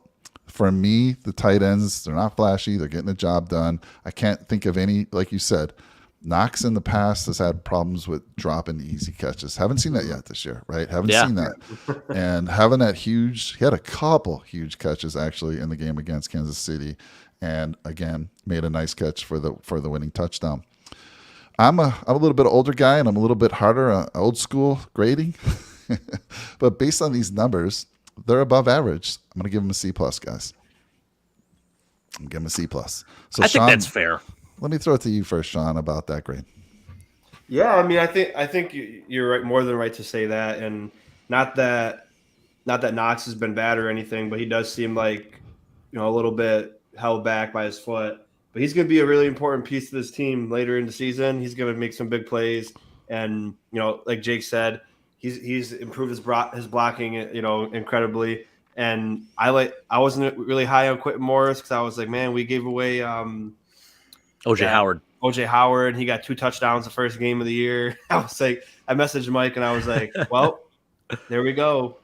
But he hasn't done anything really since then, from what I know. But Quentin Morris, he's a nice young player. He's been pretty solid with blocking as well. And Tommy Sweeney, they love Tommy Sweeney. But I mean, C+ is fair. And again, we're doing a different style offense this year with the double tight end sets, and not that Knox. I'm not blaming that on Knox's production, but we haven't ran with 2 tight ends a lot, and now we have 3. We bring 3 every game, so it's just a matter of time before we start utilizing them, more and more throughout the season. Because you could use like Knox, like Shannon Sharp said it best. Knox isn't flashy like Kittle. I mean, you said it too, Mike. Not flashy like Kittle and Kelsey and Mark Andrews, but he's a solid tight end. He's improved his dropping. That was a big thing last year. He really, upped himself on not dropping easy catches because he was making hard catches and dropping easy ones. Last year he was doing, catching all kinds. And he hasn't gotten a lot this year from being quiet, but he's going to be a strong part of our offense near the end of the year. But yeah, Mike said PFF grading is dubious. The only thing about PFF is like that's all we have for analytics. It's not like baseball where there's mathematical equations to figure out statistics in baseball, figuring, Edwin Diaz is going to be good next year because of these 5 math equations that show he's going to be good next year. And then he is good. So it's like football, all we have for analytics is PFF. I don't know what they do for grading. That's why we like to dissect film and be like, okay, that makes sense. But I mean, it's hard for us as a fan to, because they don't even show the whole receiving core when you're watching it on TV. So it's like you have to try to focus in on a group, but when you're watching the game the first time through, you're trying to watch everything. So your eyes are going like this, and you're like watching Josh backpedal, then you're watching the line block, then you're watching this. So with the PFF, I would just watch the all 22s and then try to compare the grades, because I think that works out best for trying to understand what they might be looking at. But I mean, they could definitely be better for sure, but they're not as advanced as baseball right now. Yeah. Again, it's a tool. I mean, we're taking this along with what we see. We watch this team day in and day out, and I thought a C+ was fair. Let me ask you a question, Jake, because Big L's on the channel, and Big L, I want you to help me with this. If you came home from school with a report card and you had a C+ on it, how did Big L respond to that? Well, Big L, he would always tell me that he'd be lucky if his grades added up to what mine were. So I did get A's and B's in school, Mike. So I think everyone would be a little disappointed if I came home with a C+. Now, that is I think it's very inflated. I don't think my school that I went to was necessarily the toughest of all schools. I mean, I went to a private school, and, they're known for academics and whatnot, but we had more days off than a lot of other schools had. And then on top of that, I mean, our curriculum, people hold it to the highest standard, right? But I talked to some of my public school friends, and they had it a lot harder than me. So I can't really say that I'm a super smart guy when it comes to books. But like Big Al said, I mean, he'd be lucky if his grades added up to what I had. So I don't know if he'd be super happy, but he'd also be like, oh, C+, that's not too bad. So C+ for me, coming home to my mom, that was kind of like, all right, I'm going to be good. I'm not going to be grounded. I'm okay. Below the C+, we're going to have a conversation. Yeah, C's get degrees, Mike. C's get degrees. So again, it's above average, and I think there's a lot of room to improve. We're only through 6 games, and that number is easily going to go up as Knox gets healthier. As maybe we utilize Quentin a little bit more. Tommy Sweeney, I love the guy. He's the third guy in this in that group right now. So, but I'll tell you what, Sweeney has 100% reception completion percentage. 1 throw, 1 catch. Hey, let's go. Let's roll with that. That's beautiful. It is National Tight Ends Day too. I heard that today too. They had Greg Olson on one of the. It was on the Chiefs. and the Niners, and Olsen was on there as the commentary, and he was loving it. They were talking about that. He was eating it up. So good stuff there. Brett, any agreement, disagree with the score, with the grade on the tight end room? I think they have a little bit better of a grade for me. But first of all, let's give a shout out to National Tight Ends Day for all these guys. Appreciate, I got to say, I mean, look at the gem that we found in Quentin Morris. Really like him, what I've seen out of him, especially as an undrafted free agent coming in and beating out OJ Howard, the guy that we thought we were going to pay $3.5 million to this year. Well, we did still, unfortunately. Well, we're still paying him, yes, but we're paying him not to be on the team, and we're paying him to be on the team and make the catches, which, hey, I'm okay with. That's fine. I mean, he's done an amazing job, stepped in, and has been a really good number 2 tight end for what the Bills run as a scheme. I wouldn't say he's a spectacular second tight end in the NFL, but I mean, I really like what I've seen out of him. He's done a really good job, and I do agree with you guys on Dawson Knox. I think that it is the injury with the foot, and I also think, considering everything that's going on in his personal life, I think that's also affected him, and that's something that we also have to consider, losing a brother. I mean, I can't imagine how much pain he's in right now, and my thoughts and prayers are with his family as they're dealing with the healing of that, and there's never going to be an easy day that goes by with that situation. It's never easy to bury a brother. It's never easy to bury a family member. And, I think as the season goes along, and I love what Sean McDermott said in the locker room after the game. They said that his time was coming. He knew it was coming, and it's here now. I think he's going to get better as the season goes along. He's a great tight end. I love what he's done, and he deserves the money that he got from the Bills. And I think he does a really good job as a tight end. And I think he's going to have between, the same 50 to 60 yards per game that you normally see. I think the touchdowns are going to come down a lot this year, but I think that he is a really good end for the Bills. So B- as for the group for me. All right. If I look on the scale, C+, B-, we're talking a couple of points, I think. Right. My dad would be happy with a B-, but I mean, I came home with mostly C+, and he'd be thrilled with a C+. He knows that I would probably come down with, especially in college, a lot of D's, which I'm not proud of. I mean, I screwed around a lot in college. So he's going to be watching this, and he'll agree with it. He'll put a comment in there saying, "Yeah, I had a lot of D's, and he kicked my rear end a lot, and I bickered with him a lot, and that's the reason why I'm out of the house now." So I would say that he'd be thrilled with a C+ for me, but I'm giving him a B-. I think they've done an excellent job, and they're only going to get better. Yeah, you brought up a good point, Brett. The loss of a brother. Like I've had that. I've experienced that. That is a huge loss, and yeah. So he's dealing with that. We kind of forget about that, but we were reminded when he caught that touchdown in that Chiefs game. You know how important it was, right? Yeah. Everyone on that team was like, they were talking to Von Miller. And I think you mentioned it. He said Diggs went over to Miller and said, "Finish it, man. Finish it for our guy." And they got the job done, and that was just so cool to see. Awesome for him. So I agree. Not only the foot injury, but dealing with the loss of his brother for sure. That's something that's gonna take some time. So I love it. C+ for me. I think the most of you guys agreed. B- from Brett.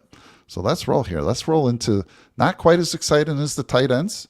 But we're going to go to the wide receiver group here, and we're going to throw that over to you, Mr. Podger. I don't know how you say it's not as exciting. I mean, it's all about the swag, Mike. I mean, we have one of the swaggiest receiver rooms in the league. I mean, across the board, I mean, they've been, you have the 1 and 1B, 1A, 1B guy, right? You have Steph Diggs, who is just going off, about to have his best season as a pro. Guy's averaging over 100 yards a game. He's got 6 touchdowns. He's been unbelievable. I mean, this entire season has just been every game with him. He's been a huge factor. And he's running routes that are, his route. First off, let me say his route running has been incredible. I mean, better than it's ever been, in my opinion. I mean, he is one of the top 3 route runners in the league. What he's done all together, it's unbelievable. So Steph is having a year for the books for sure. Then you have guys like Gabe Davis who, I think a lot of people had those high expectations for Gabe coming into the season, rightfully so, especially after that KC game. Right off the bat, scores our first touchdown of the season. Things are looking great, and then obviously he goes down with an injury, and you could definitely tell that ankle was bothering him for quite some time. And now it finally looks like he's back and he's healthy, and he's starting to look back to what he was, at the beginning of the year and at the end of last season. So I think things are just, on the uptick with him.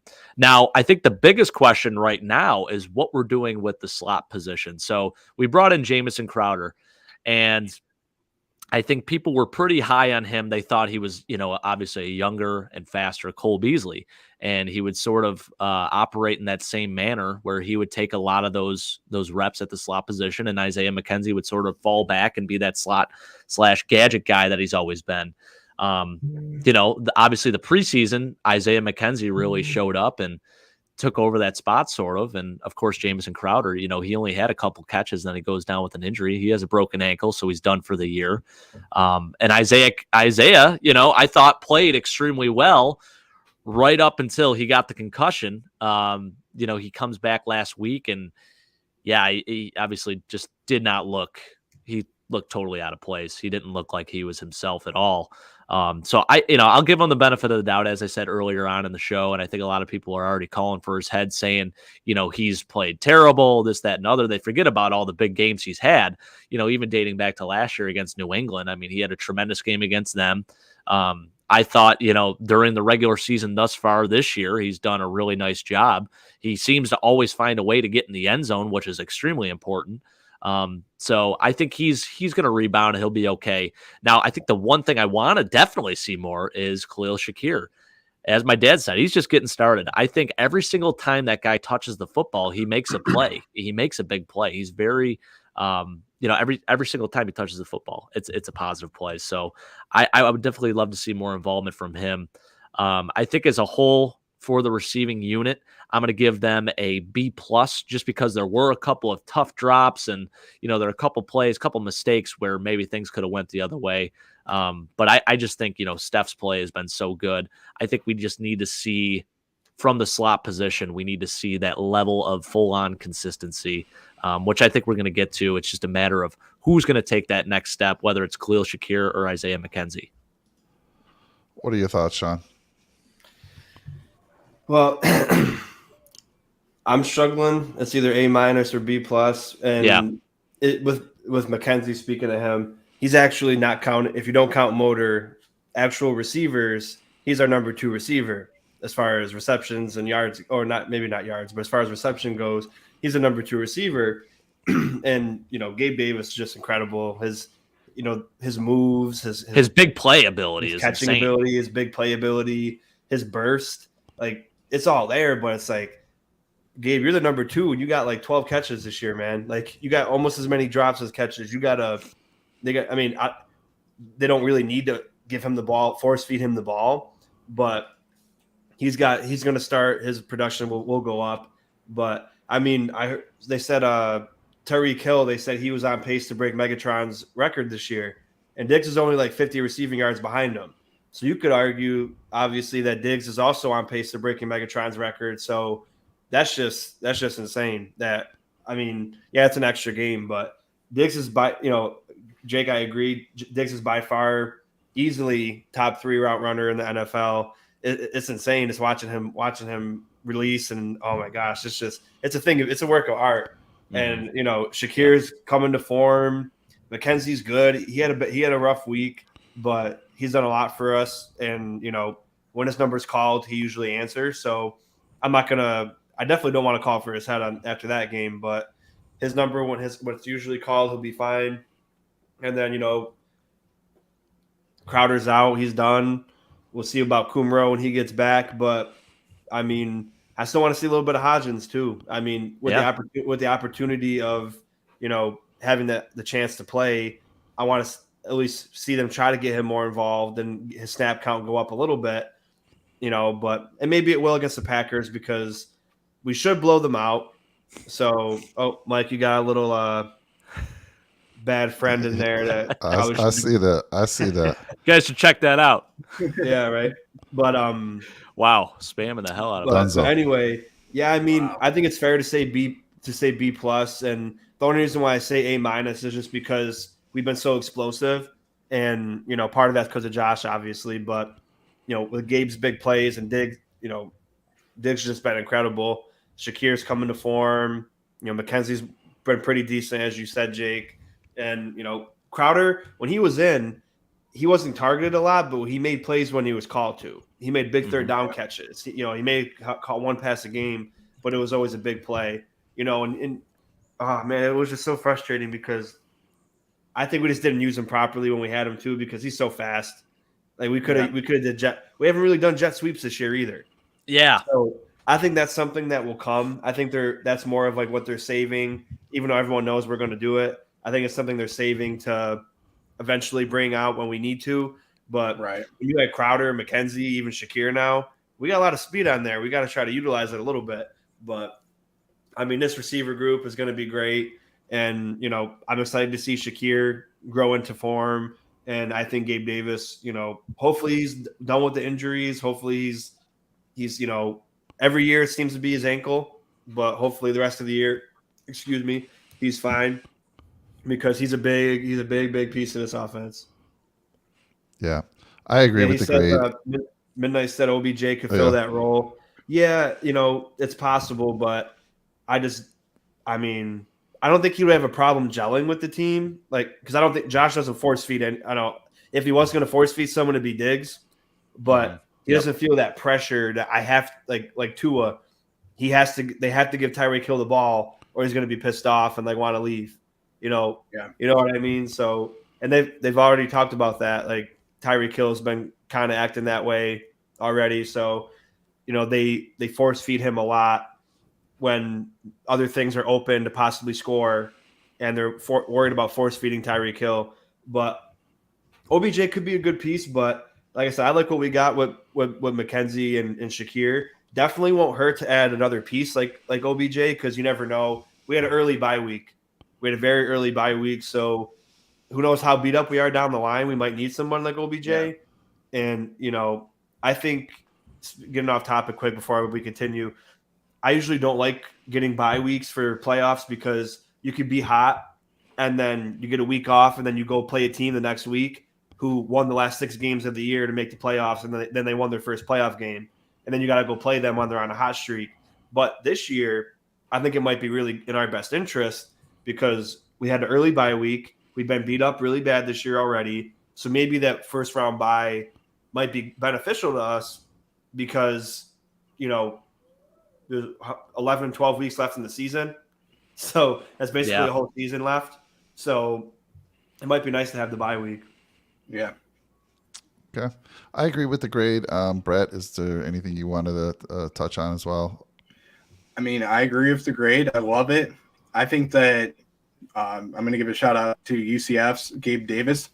Excellent job so far this year. I think he's, a good number 1B for the Bills. Really love what I've seen out of Stephon Diggs. He is obviously, like we said, his route running ability is fantastic. And I think it's only going to get better as the season goes along. I think that the reason why last week that Isaiah McKenzie struggled was not because of the injuries. I think it was more because of the defensive scheme that they run. I think McKenzie's is better in man coverage versus zone coverage. And that's where I think that Jamison Crowder did a really good job. Was we had that guy that you could trust him in zone coverage. And now we don't really have that guy. Hopefully it's going to be Khalil Shakir. I really hope it is, but we don't really have that guy. So as the season goes along, I'm kind of worried about that slot position over anything. And I think that there's guys that we could get in the trade market, like a Scotty Miller from the Bucks. If the Bucks are going down, the ship's going down, as they say. I'm using that as a little bit of an analogy for the Bucks, because they're the Pirates, nice. Pirate ships. So if the ship's going down, maybe you go with a Scotty Miller, and get him. And I would really like to see that happen. And I don't think it's going to cost the Bills all that much if you do go after him. But as a group, if we didn't go after an OBJ, I'd be happy with Scotty Miller. And if we stayed put, I'd be happy as well. But I'm just a little bit worried about that position just with the slot. But overall, I think we have some good depth as well. But, I mean, I'm worried about deeper into the season if there's an injury or anything else like that. Because what happened last year in the playoffs against Kansas City, they stopped, Stephon Diggs. We did have Gabe Davis. What if they stopped Gabe Davis? Then who do we have? Is it going to be Knox? Is it going to be Singletary? Who's going to step up? And I'm worried about who's going to step up in the next position. Going to be James Cook. You look at the amount. Yeah, it could be James Cook. You look at the amount of catches too from these guys. We don't have that Cole Beasley catching 8 passes a game. I don't care if it's 8 passes for 32 yards. At least he's that underneath option that gives Josh that comfort zone where if those other 2 guys aren't getting open downfield, at least you got that safe blanket across the middle. I don't know if we have that right now. Isaiah's good. He caught 7 passes the one game for 76 yards. I think that was the Dolphins game where he went 7 for 76 and a touchdown. Mm-hmm. But outside of that, I haven't seen the numbers in terms of receptions outside of Steph Diggs catching passes and Devin Singletary for our check down guy. He's almost sort of taken over that to fill the void of not having that true slot guy catching, 6 or whatever, however many passes a game. So yeah, it's interesting to see, just how the offense has been thus far. And, I think the fact that we're lacking that definitely hurts a little bit. I agree. Yeah. I think I have an idea, and I'm just going to throw it out there. Maybe this is something that, Ken Dorsey can consider if he ever watches this show. I would love for him to watch this because I think this is a great idea. I think moving Isaiah McKenzie into the backfield and using him as a weapon in the backfield and then having James Cook slide into that slot position would be a good idea as well. Oh, yeah. And then you can run the read option. You don't know if it's going to be coming from Devin Singletary or it's coming from Isaiah McKenzie as well. That's an awesome idea to do. Yeah, we have inside information that Dorsey does watch our shows. So he will be watching this, and absolutely that's going to get to his ears. So love the idea. Love that idea. It's a great idea, man. Yeah. He can almost operate as like a Debo Samuel. Exactly. I was just about to say that. He wears 19. He could be the Debo Samuel of the offense. Right. Yeah, that'd be fun. Let me say this. Well, now he's 6. 6. Yeah, that's okay. Yep. Same deal. Yeah, same thing. Yep. Midnight Hood strikes back, so we need a good goal line back to get a yard when we need to. Josh is that guy, that 1 yard.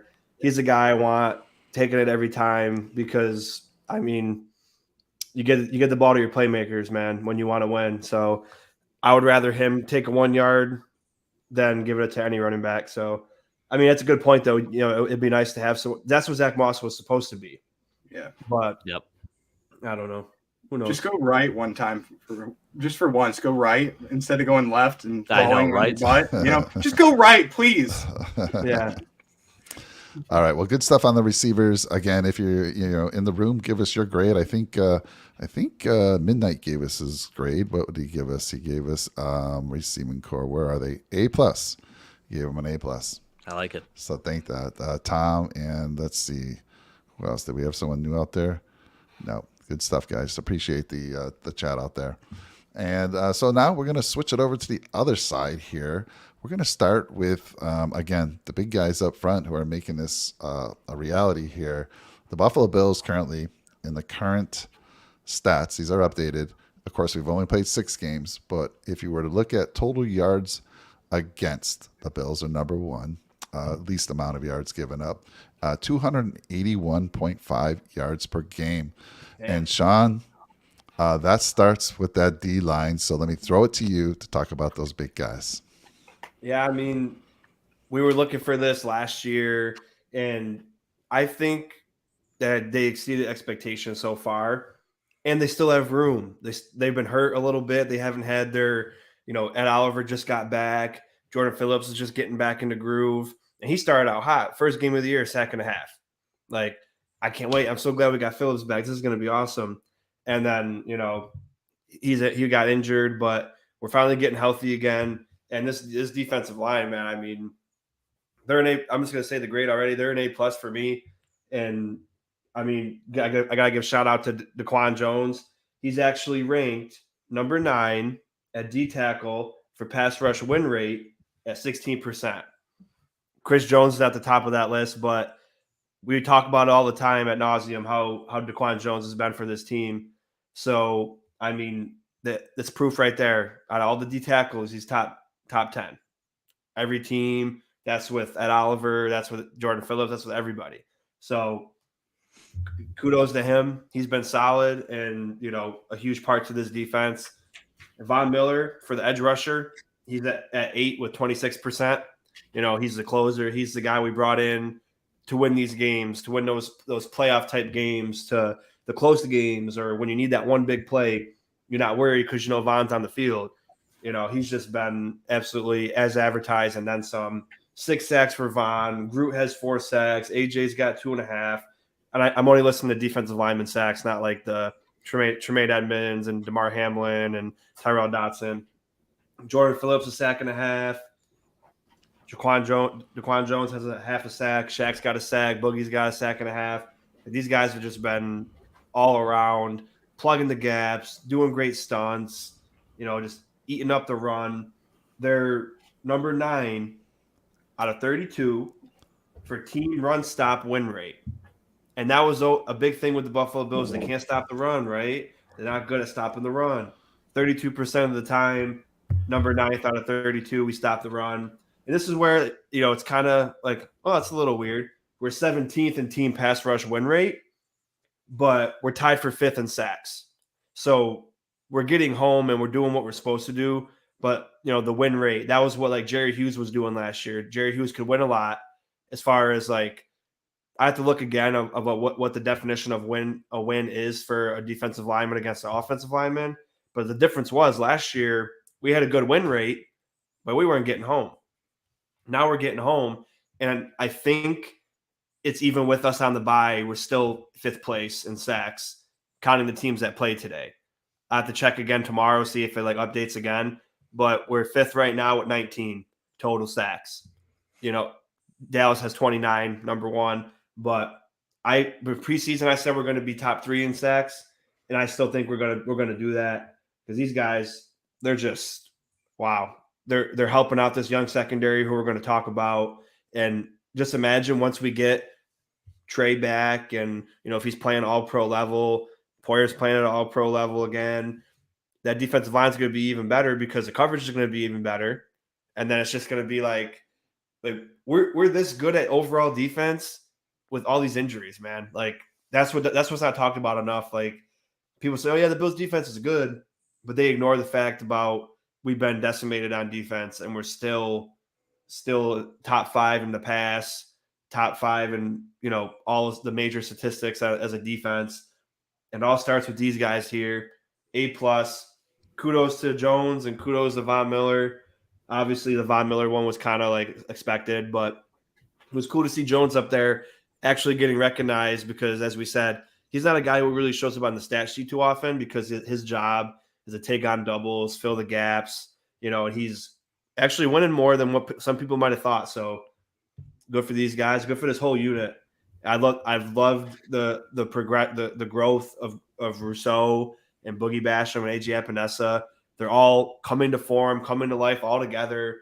Boogie is actually ranked 5th out of all the edge rushers in the NFL, even more than Von Miller. He's ranked higher than Von Miller. At one point, he was ranked number 1 over Micah Parsons too. So, I'd like to see. He's been solid. Obviously, he's not a better player than those two. Those are the 2 best players on the D line in the NFL. But it's interesting because by their grading metric, for the first 4 or 5 weeks, they had Boogie number 1. So pretty interesting. And, he's number 5 now. But this is all the dividends that I was speaking about preseason with Von Miller. You get Von Miller, you bring the Hall of Fame attitude, you bring the Super Bowl winning attitude, one of the best pass rushers of all time, and you help these young kids learn. They soak it up like a sponge. That's all they want. I want to be with Von. I want to listen to Von. And there you go. It's showing already. 6 weeks in, A+, top defensive line, definitely top 5 defensive line in this league. So, man, what more could you say about him? Can't argue with that grade whatsoever. I think I had it on the slide as well, A+ on the defensive line. You said everything I would have said, so I'll throw it to Jake real quick for any comments.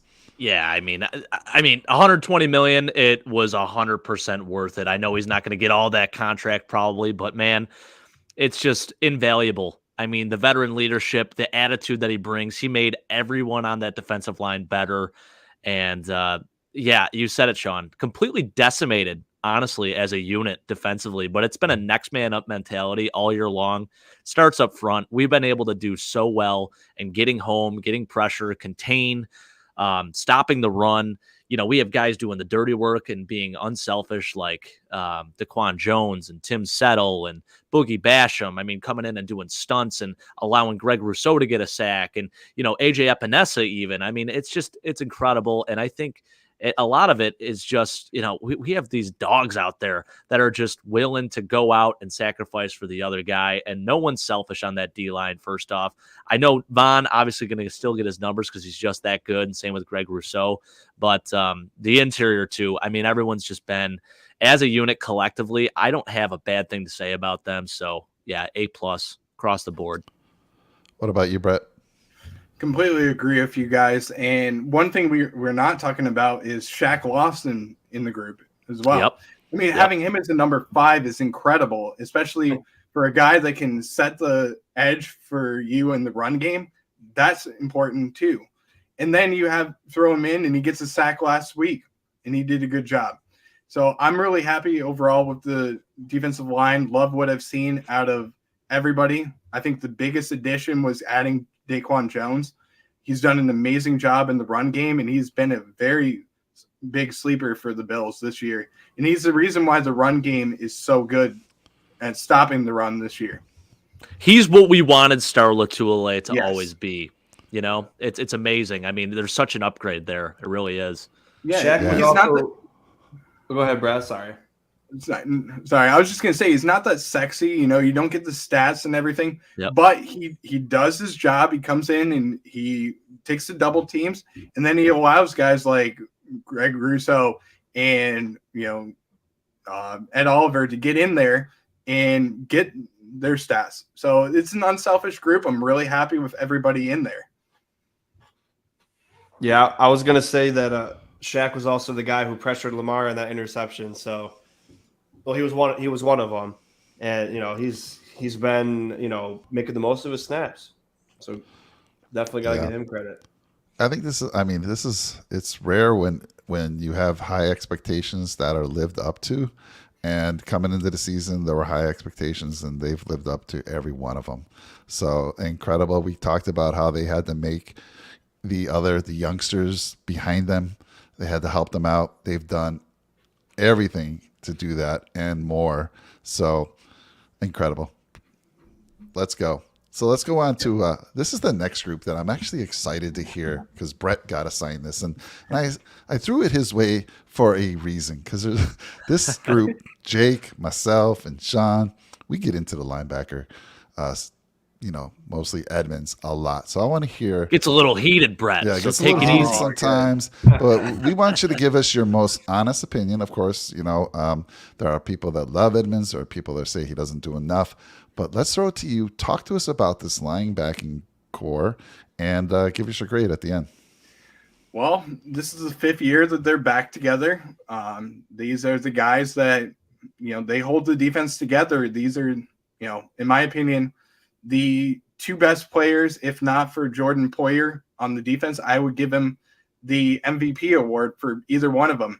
I think that Matt Milano has done an excellent job this year and has stepped up big. And you hear him every single play pretty much. He's around the ball. And Tremaine Edmonds is doing the same. And I really like what I've seen from both of them, especially because I think having Luke Kuechly come in training camp and helping them get everything rolling, you've seen their instincts improve so much between the two of them. And I think last year when you saw Tremaine, he was kind of hesitant on when to hit the hole at the right time. And now he's not afraid to do that. And he's making stops in the backfield like you want to see from him. And he's doing everything that he's supposed to do. So for me, I mean, they've exceeded expectations for me. This is the guys that you're counting on every single play. McDermott has done that for the past 5 years, and they're doing their job. So, and the one thing that I did look up for them, and this is a stat that's been going around a lot, their allowing a subpar 70 grade in the passing game. So both of them have improved so much in the pass game as well. And this is a big reason why we're not allowing so many yards in the pass game as well. So I give them A plus, in my opinion. I think they're that good. I think they're only going to get better as the season goes along. And I'd really like to see something out of Terrell Bernard as well. He's going to be the third linebacker. So maybe in the games against like New England, which is the only game last year that we played a 4-3 set in that playoff game, maybe you put in Terrell Bernard and trust him a little bit more in those games. So I think I'm going to give him an A plus, and I'm happy with that. I love that take. And before I throw it to the other guys, I have a question for you. So Edmonds is in a contract year, and there was talk before the season even started from some of the shows that I watch that have access to the Bills. They actually are reporters there. Some of them were saying that no matter what type of season Edmonds has, that he's a goner. He's not going to be re-signed by the Bills. What is your thought there? I mean, he's the focal point of the Bills' defense. He's the guy that calls the plays. And I think that there's a good chance that he will be back. If it's not on a long-term deal, it might be on the franchise tag. So I'd be happy with giving him the franchise tag just because he's that leader on the defense. He calls the plays. And if you look at one thing with Tremaine Edmonds, he's reading the defense and he's alerting everybody else. And that's one thing. I can't remember the play that it was, but there was one play where he looked at Travis Kelce and he could tell the play and exactly what he was going to run. And he alerted everybody else. And you saw, Jordan Poyer and Matt Milano make the decisions and know where they're supposed to be in that zone coverage. So I think he will be back next year. I think it's just going to be a matter of, is it going to be Tremaine Edmonds or is it going to be Jordan Poyer? So I'm not going to tell you which one yet that I think is going to be back next year, just because I'm going to save it for the safeties, because I have the safeties coming up as well. So I'll save it for after that. But I love Tremaine. All right, good take there. I love that, because there definitely is a difference of opinion depending on who you talk to. So let me throw it over to Sean, and Sean, your take on that. I'm gonna give him a B plus, but I'm also gonna restate what Jay Spence said on my show the other day. With Edmonds, Brett, he actually got to talk to Lorenzo Alexander in an interview with this guy Jay Spence. You probably heard of him. But the main question that I, as a fellow linebacker in a linebacker community, we could say, there's a lot of things I was seeing with Edmonds where I'm just like, at the high school level, we're taught to do the opposite of what Edmonds does. And then he said, when he talked to Lorenzo, he said, this is what they ask of him. They ask him to, kind of stay back and be that safety net if things go bad. So he doesn't, as a linebacker, when a block's coming, you're supposed to beat the block and then hit the hole. He waits for blocks to get to him because and I didn't think about, we did mention, is he getting told to do this? Because 5 years in as a pro and you're still doing these things that in high school we're told not to do. And, he said, Lorenzo Alexander even said it himself, this is what they ask him to do. And, I'm not going to agree 100% with, I think with his improvement with his recognition. I still think he's still hesitant to hit holes oftentimes, and he's scared to hit sometimes. The one thing that always pops in my head is that Derrick Henry touchdown. He was 5 yards in the end zone when at the 1 yard line when Henry was running that in. He should have been the first person at the line of scrimmage, not waiting for Henry in the end zone to make a play, because by the time you cross the line of scrimmage, it's a touchdown. So Edmonds, when he told me that, it made me think of him in a different way, because it's right. It's 100% right. If he's getting asked to do this, then he's playing outstanding. If he was doing it because he was just bad, then yeah, that's different. But this is what the Buffalo Bills defense and Leslie Frazier is asking him to do. So the only reason why I'm giving them a B plus is because of those certain plays where Edmonds was beat by missing the hole and, giving up a touchdown or a first down. That's something he still needs to work on, because your middle linebacker is supposed to be that guy on a 3rd and 1 and a 4th and 1. He's the guy that's in there, smacking the hole, making the play. not tackling him 3 yards past the first down. So he has improved 100%. But I was done with Edmonds, man. Like I honestly, and then when he brought that point to us, when we thought about it, we're like, is that what he's supposed to do? Because it doesn't make sense. Now we started thinking, oh wow, I mean, now I got to look at Edmonds differently, and I think it does say something about what the coaches think of him, that they haven't signed him yet. It took 5 years, and we don't know his status yet, but he's been playing since he was 19, leading his defense, and I think that says a lot. That's a lot of pressure. You're coming in as a rookie, you're a kid, 19-year-old kid, being the general of a defense, a very good defense since he's been in the league. So, I mean, it could easily be an A, but I still think Edmonds out of the two is the weaker one. Agreed. But it's things that he could easily fix. So they could easily be an A++ at the end of the year. But I need Edmonds to be that guy, not like Brian Urlacher or Ray Lewis, but I don't want to be on a 3rd and 1 or a 4th and 1 every time and be like, that's a first down automatically. I want him to be disrupting every single time. And, I understand he's going to be being that safety net. So I look at all those plays differently. But there's still a little bit of progression I need to see from him in year 5. But it's not a wrong prediction that A plus or A minus is still fair. I'm a little bit more critical on him, so I got him at B plus. But I mean this defense as a unit is an A plus. So and they're big pieces of it. Well, one thing we've talked about between the two of us on our podcast when we do shows. We talked about the tackling from Tremaine Edmonds, and that's one thing that he's a little bit suspect in. Yeah. And I think he's improved his tackling, especially this season compared to last season, and he's wrapping guys up more. So I'm giving him a little bit of a benefit of the doubt, just because, like you said, you don't know if it's because they're asking him to do what he's doing. So I think I've seen some improvement, and I'm giving him that A plus. I mean, you could argue it's a A minus or a B plus, but I just think of what he's done and the leader that he's become in year 5. I think he's gotten better as the years have come on, and I think this is his best year so far. What do you think, Jake? I 100% agree. What he's being asked to do is basically just disrupt the middle of the field, and that's exactly what he has done. He's played off. He doesn't play up close to the line or anything like that. Matt Milano was that guy, Sean. That guy that's going to fill and attack and attack and attack. Yeah, he is that guy. And that's why he's been able to play so well, because that is his job. And Tremaine is the guy that's sort of in the middle of the field, kind of just standing back. And, man, can you imagine as a quarterback on the opposing team, you're looking downfield a little bit. You have this defensive line swarming at you, and then you got this big mammoth of a human being right in the middle of the field. Like, that's gotta absolutely suck.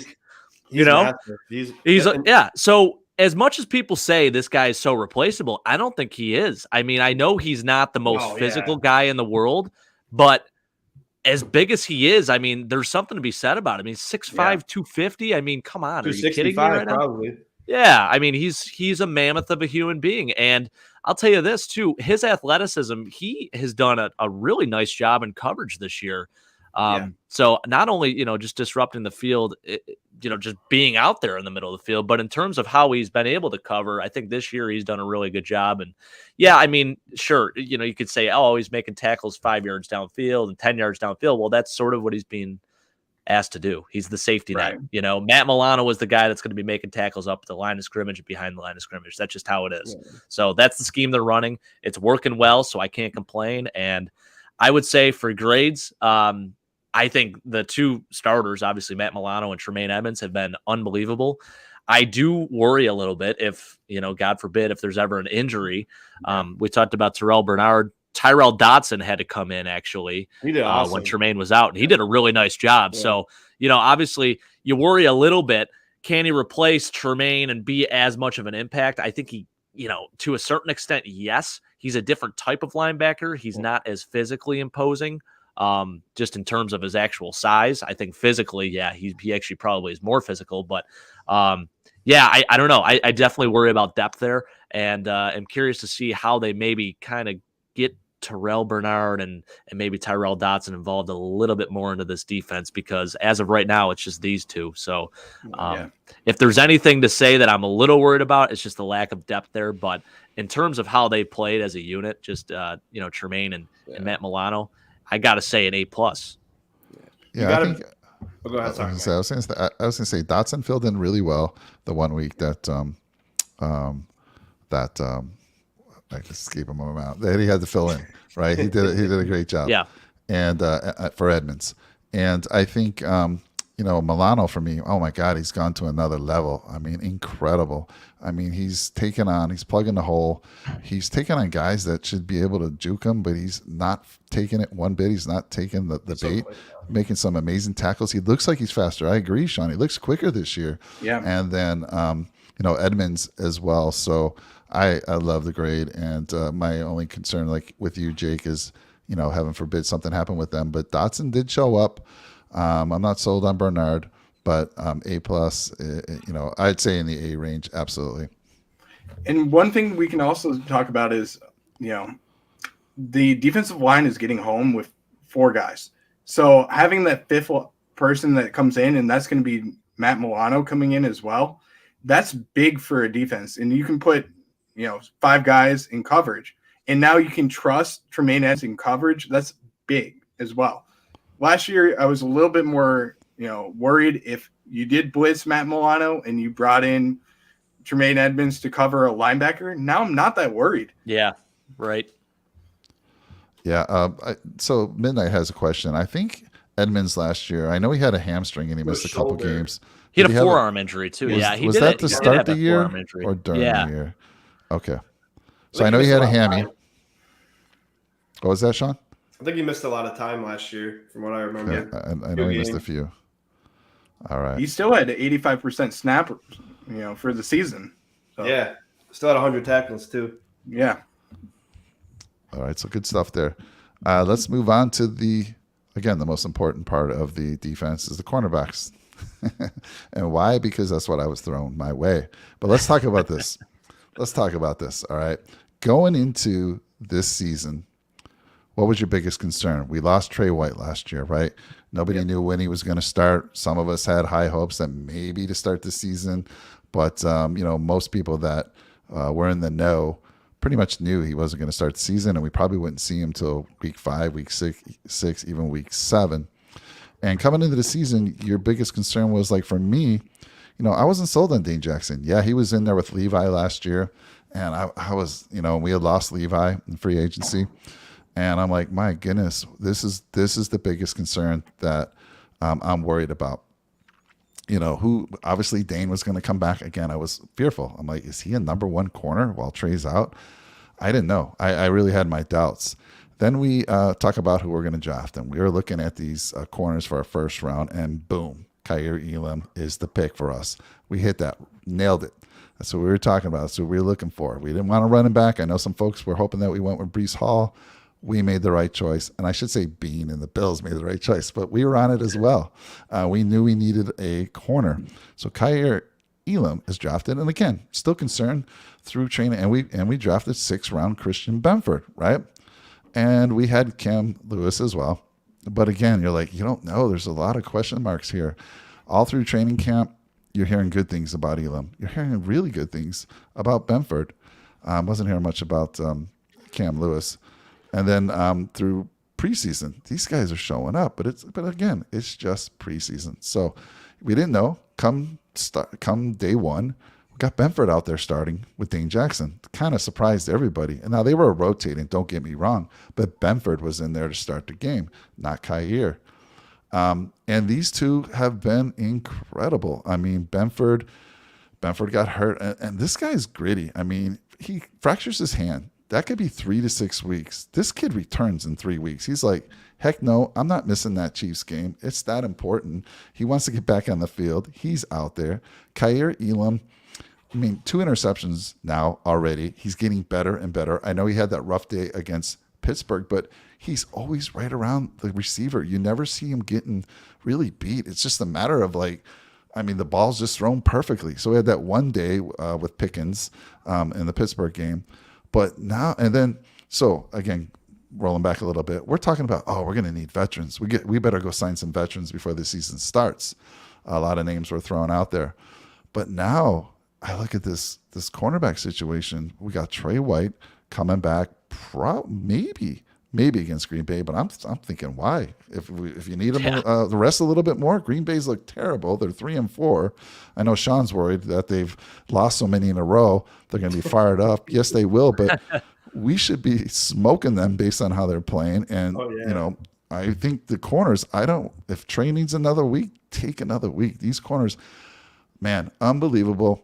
We got Trey coming back. We got Benford. We got Kyer. We've got Cam Lewis if we need him. I mean, it's just good. We got Xavier Rhodes on our practice squad. This guy's never going to see the field. I don't think he is, unless something horrific happens. These guys have just came in and did the unexpected. I don't think anyone would have thought that this was going to happen, how good they were. A 6th rounder in Benford playing like he is, and Kyer. Now, I do think over the first 6 weeks, I do think Benford had the edge. I now think Kyer has the edge. And I also think Kyer might have the edge over Dane Jackson. So I'm going to give him a grade, guys, of a B+, only because I know they're going to get better. I'm giving a little bit of room to even get better than a B+. But I have to ask you, and I'll throw it to you, Jake, when Trey comes back and he's the number 1 corner, who's the number 2 corner in your mind? Oh, man. I feel like that's such a tough question, Mike, because you would probably think Kyer Elam or Dane Jackson. I don't know. I actually don't know. This is a really tough question for me. I think in terms of how they've played as of recent, you got to maybe go with the first-round rookie, Kyer Elam. But then again, I mean, they don't really throw on Dane at all because he's locked down. He's been locked down all year. I mean, the plays that he's made too, one of the more recent plays where he punches the ball out in the end zone, which it should have been a touchdown. Yeah, I mean, that's a huge play by him. So it's a really tough call. I think you almost have to rotate and maybe just have these guys like we did our defensive line last year and just keep rotating them in and out. And that's a huge advantage because you have these guys out here, they'll never be gassed. So that's an awesome thing to have. I mean, there is something to be said about, staying on the field and when you're hot, right? So maybe just roll with the hot hand. But in terms of who starts, that's a brutal decision to make. And you have to keep Taron Johnson out there as your nickel corner, right? Yeah. I was going to say, of course, Taron Johnson. I didn't even say his name. You know how much I love this guy. And he's just an incredible nickelback. So we've seen what he can do over the years. He's a big play guy. He made that game-ending interception. That was an incredible catch, incredible play. And, he's a run stopper. He can cover the best of the best. He's incredible. But, yeah, so it's tough. I mean, who do you start? I do like the rotation. I think we talked about this. Maybe Sean was even mentioning it where, maybe with Trey White, maybe we don't put him. I mean, maybe he's not a full-time guy for a while. Why not? Why not rotate him in? Maybe put him in the most critical situations. I don't know how that might work. But we have this luxury now. And it's just trying to figure out what we're going to do with it. So, Sean, what's your thoughts on that? Yeah, I still think the same. I still think they're going to, ease Trey into it. They're not going to, if he plays for Green Bay or against the Jets game, I don't think he's going to play the full start because I think they're just going to ease him into it. And because we've been so solid at corner in his absence, I think they want to keep those guys in the game to keep the game reps going, to keep the improvement up. And I mean, I'm going to give him an A because it was a lot of pressure. They had a lot of pressure on their back because first round rookie, Dane Jackson's a 7th round pick and, Christian Benford's a 6th round pick. And then, that's a lot of pressure on you. And then especially when Micah Hyde goes out, all pro, then Jordan Poyer's out, also an all pro. You're missing 3 all pros on that secondary. So it's like, these guys had big shoes to fill and we're still top 5 in the pass defense. So, I mean, they get a lot of, I give them a lot of credit. They get an A for me. And I still think they're going to rotate Trey for a little bit just because they want to make sure he's 100% good to go. They're not going to just toss him out there and get, 85 snaps on defense and, fry his leg up after he's been, not on the field like that for a while. So, I mean, I think it's a smart move to do that. We'll see. We'll see how it goes though. But I mean, these guys really stepped up. And the weird thing is, Kaiir Elam gets targeted less than Sauce Gardner does. So like, That's when crazy, man. When I watch the fellow Jets creators, they're, of course Sauce is bad. I mean, his closing speed's insane, and him being 6'4", that's just not It's fair. unfair. It's just not fair anyway. But like his closing speed's insane, and he gets tested all the time. Like nobody's afraid to throw at him. So, which is weird because Elam for like 3 weeks in a row got targeted like twice in 3 games. So it's like he's doing something that's making him not want to target him. Sauce gets targeted a lot, but he makes a lot of plays. He's a solid player. But I mean, a lot of people are looking, as far as the rookie corners like Stingley and Elam. A lot of people aren't recognizing Elam, even though he's been solid because Sauce Gardner's getting all the attention. But Elam hasn't really been targeted that much except for the Pittsburgh game. And I'll tell you this, man. I mean, we have 2 of the top rookie corners in this class, and one of them is a first-round pick. The other is a 6th-round pick in Christian Benford. And then you look across the league. I mean, you could say Sauce Gardner. The only other guy I would say is Tariq Woolen, Mike, our guy, Tariq Woolen, who we were super high on, absolutely killing it with Seattle. He's got 4 interceptions. I don't think he got another pick today, did he? Because if he did, that would be 5 on the year. He's had an interception every game up until today they blew him out over the like last 40. 4 games. Yeah. Oh, yeah. Yeah. I mean, monster game for them, but he's been unbelievable too. But I mean, I am extremely happy with how we hit on these rookie corners this year. It's extremely impressive. Kudos to the Bean and Leslie Frazier. Let's give him a lot of credit.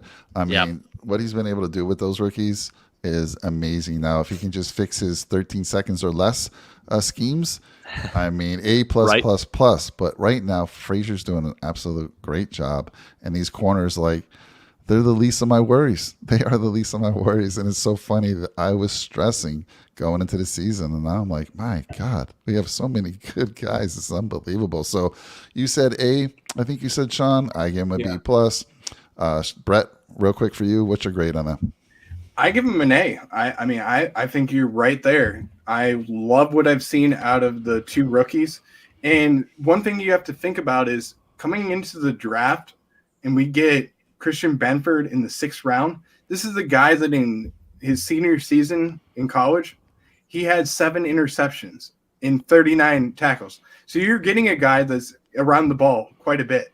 In his senior season as well, he also had 18 pass breakups. So getting him in the 6th round and also having Kaiir Elam in the 1st round, these are 2 really good cornerbacks that you get, and you can now run a committee when you bring in Trey White back. And I think you can also leave, in some cases, Trey White on the bench, and you can just let him get healthy and get back into the Trey White form that he will be towards the end of the season.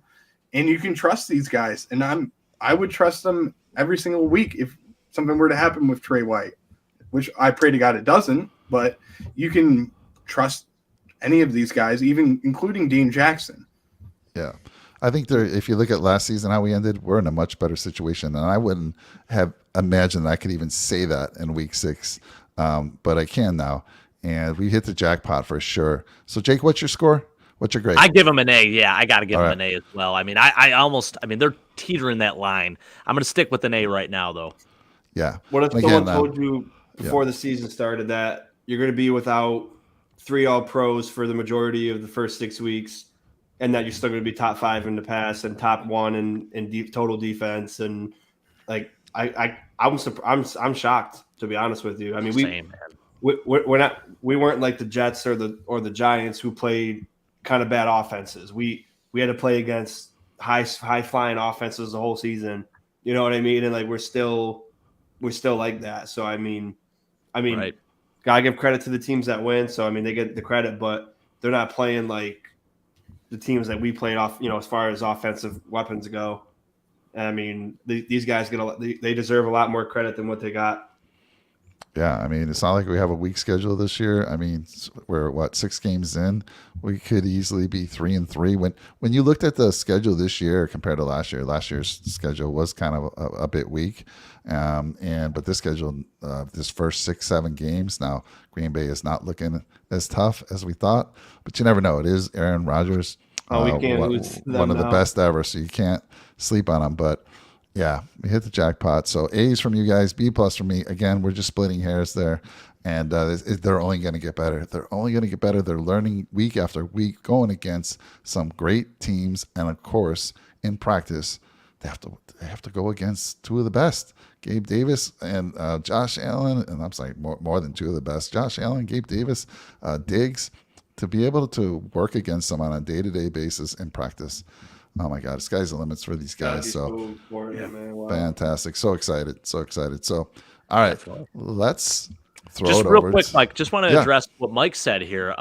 It's actually a really good thought, honestly, because that's something that, I mean, that was the biggest thing coming into the draft. I think they wanted to get guys that obviously great character, good leadership qualities, and guys that were versatile. And Christian Benford played a lot of safety. He could play safety or corner. So it's definitely a thought. I'm sure it's something that they've considered, just in case we're not able to re-sign Jordan Poyer. I mean, I know we have Jaquan Johnson and Damar Hamlin, who's been playing fantastic, and I know we're just about to get into that. So I'm going to leave that discussion until we get to there, which we will be in a second here. But definitely a good comment on that too, Mike. And I just wanted to make one more comment real quick. I wanted to ask everybody a question. When we went into free agency, let's just say a yes or no. Did you want the Bills to sign a free agent cornerback? Yes. Yeah. I wanted Joe Hayden. I really wanted Joe 100%, Hayden. 100%, Brett. 100%. So I got to give an apology to, to the Bills, because even as the season was starting, I was praying that we would pick up a veteran cornerback. So an apology to the Bills for not trusting you yet. And I'm glad that you guys exceeded my expectations. So I'm sorry. Likewise. Same I forgive you, Brett. It's the position we were most worried about. And look Don't at ever this. doubt me again when I make. And don't worry, with the players that watch our show, it'll get back to Bean. So Exactly. you might hear from him soon. Bean, I trust you now. Yes. Let's get into it. Let's get into the safeties, and that we're gonna throw it to Brett. Alrighty, guys. Well, I was hoping that we were going to be talking about Micah Hyde and Jordan Poyer for the 5th straight year, but unfortunately, actually 6th straight year, but unfortunately, we're going to talk about Jordan Poyer and Damar Hamlin and Jaquan Johnson. So, I mean, you have Micah Hyde that went on the injury reserve with a neck injury, which is unfortunate for him. So hopefully he can get back to normal next year, and then he can be the all-pro like he always is. But for both guys in Jaquan Johnson as well as Damar Hamlin, they've stepped up, had big games when they counted, and I'm honestly shocked that Damar Hamlin is starting over Johnson. But, I mean, I love what I've seen out of Hamlin. He's done an excellent job in being prepared for his time, and he's made really good stops in the run game as well as in pass coverage. So I really like what I've seen out of them, and I think that if you do let Jordan Poyer walk next year, I think that we have enough pieces around them where we have the depth to let Jordan Poyer walk, and you can, like Mike said, you can also move Benford to safety and have him in there for the 2023 season, and I'm not really worried about that position. So I would give this group as a whole a B+. And I think that they've done an excellent job. So let me ask you, Brett, why do you think Hamlin's been getting the start? I think it's just because he's better in coverage. I think that Johnson's a little bit slower of the two, and I think that he does a better job in coverage. I think he's a better tackler, and I don't really know the answer to that one because it's just he's done a better job in my opinion. That's the only reason I can think of. And I think the other reason why is because if you lose Johnson, you're going to lose a little bit more in special teams compared to having Damar Hamlin out there. So I think it's just more of a precaution than anything. Yeah, I also think, I mean, from my take on it, is Hamlin's a bigger physical guy. And he's been showing that, and he's been all over the ball. He's a ball hawk. Yeah. But I'll throw it to you, Jake, because you loved Daquan Johnson, and you thought it was his time, and you're a little surprised when Hamlin started over him. But what's your thoughts now? Yeah, I mean, I think they're doing the right thing by playing Damar Hamlin there. You could see there's a clear-cut difference in that Miami game alone. I mean, Damar Hamlin, they kept saying his name over and over and over again. I mean, he's so tough. He's so physical. He plays in the run game. He can come up to the line. He's all over the place. I mean, he's been so good just replacing Micah Hyde. Obviously there's a noticeable difference that Micah Hyde's not out there, but I think he's done as good of a job as you possibly can in replacing and filling that void. So just a big hats off to him. He's done a tremendous job this year. Did not expect the development that we saw, that we've been seeing at least, thus far. So it's been great, man. I love it. And as Mike said, tough, big, physical kid, and he's done a really good job. So super happy with him. And Jordan Poyer, man. Jordan Poyer. Do you pay the guy? I would love to say that, in a perfect world, we sign him back, but it's going to be hard to sign all those guys when you have, multiple guys out there that we need to bring back. But that guy is that is someone that is potentially irreplaceable, in my opinion. Yeah, I agree. I mean, but when you have Drew Rosenhaus and you hire him as your agent, he's going to command top dollar. So, I mean, if I'm considering, taking that money and using it in other places, because I think, like we said, we think the linebacking position is an important piece of this defense, and I'd be okay with moving on from Jordan Poyer in this case. As much as I love him, and I think that he is good for this team, and he has done an excellent job, and he's somebody that's a superstar in this team. I think it's just might be time to move on from him. Yeah.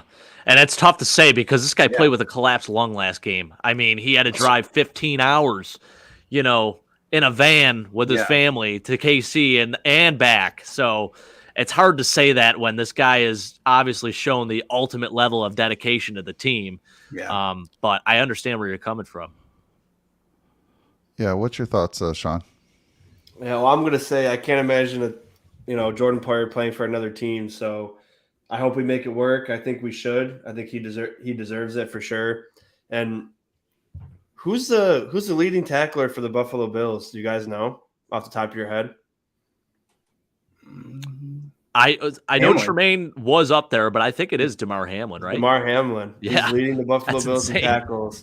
And yet Edmonds missed the game. But Hamlin didn't play the whole season. So I mean he's leading the team in tackles over our two linebackers. So, I mean, this kid – that's crazy, man. This kid, I mean, I got to say B+ just because if we didn't have Jordan Poyer, we're losing that Baltimore game because I just don't think that the young safeties have the instinct yet to know I got to be in this corner right now. And, like, if I don't know, it's speculation that if Poyer wasn't there, we would give up that touchdown. But – they still got growth to do. I mean, I want to say A still, A- still, just like the corners because they've really stepped up. I mean, Jaquan, he had a couple great plays. He laid out Tyreek Hill, put him in the dirt. So I mean, he's pretty physical himself, but I think Hamlin separated himself from Johnson, and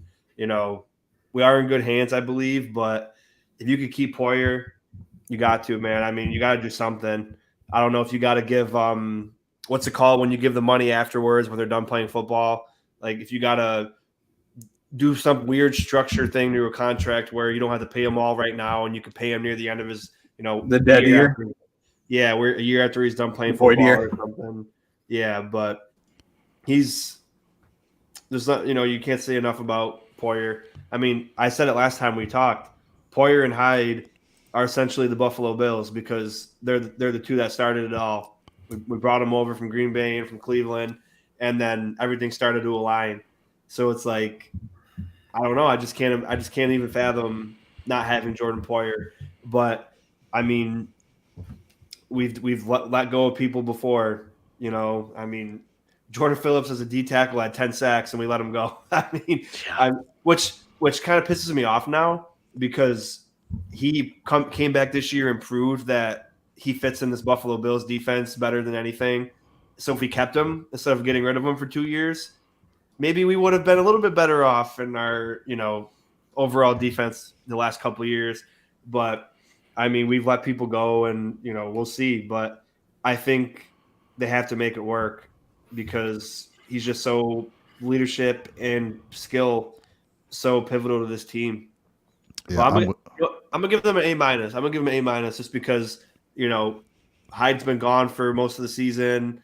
Poyer missed a couple games and these guys had to step up and they've really, that Miami game, they made one bad play and it basically costed the game, but they gave up that one big play and that was really it. I mean, Tua had 180 yards and a touchdown. I mean, or 2 touchdowns or something, but that 145-yard play was really I mean, honestly, it wasn't really the defense that lost the game. It was more like the offensive mistakes, like shooting yourself in the foot. But they really played honestly very well, and they're also another group that's being underlooked by the media and like other teams when they talk about the Bills. They're not understanding how good the secondary has been. These young guys, have been. So I'm gonna say A-. Yeah, I'm with all you guys for the Poyer discussion. I think he's my safety blanket, man. We need to sign him. Just like Von Miller is teaching those youngsters, Poyer's going to continue to do that. And I mean, if we had to, if we have to part ways, are we ready with the 2 we have? I'm not so sure about that. So for me, I want him to work out that deal. Whatever they got to do, let's keep him for another couple of years and let him retire a Bill. And that's my hope and my wish. And by the way, I have to get going. I'm going to leave the rest of the show to you 3 studs. Obviously, the next thing the guys are going to talk about are special teams, and that's on Jake's plate. And then they'll get into some, potential moves before the trade deadline, and maybe talk power rankings. They're the top 3 in the AFC and NFC. At least that's what our show said. Now, if they have time to do it, they'll do it. I know they will. Anyhow, I want to thank everybody. I'm going to head out, but if you're new to our channel, I always say all our channels, give us a comment, like, and go smash that subscribe button for us. We greatly appreciate it and love all the interaction. So I'm going to take off. You're in good hands with these guys. Jake, you can actually end the podcast. So you have that power. Anyhow, take care, guys. I'll talk to you soon. Thank you, Mike, for all you do. All right, Mike. Thank you, Mike. Stop undervaluing yourself. All right, sir. So I'll keep this very short and simple for special teams. We don't really go on specials that much.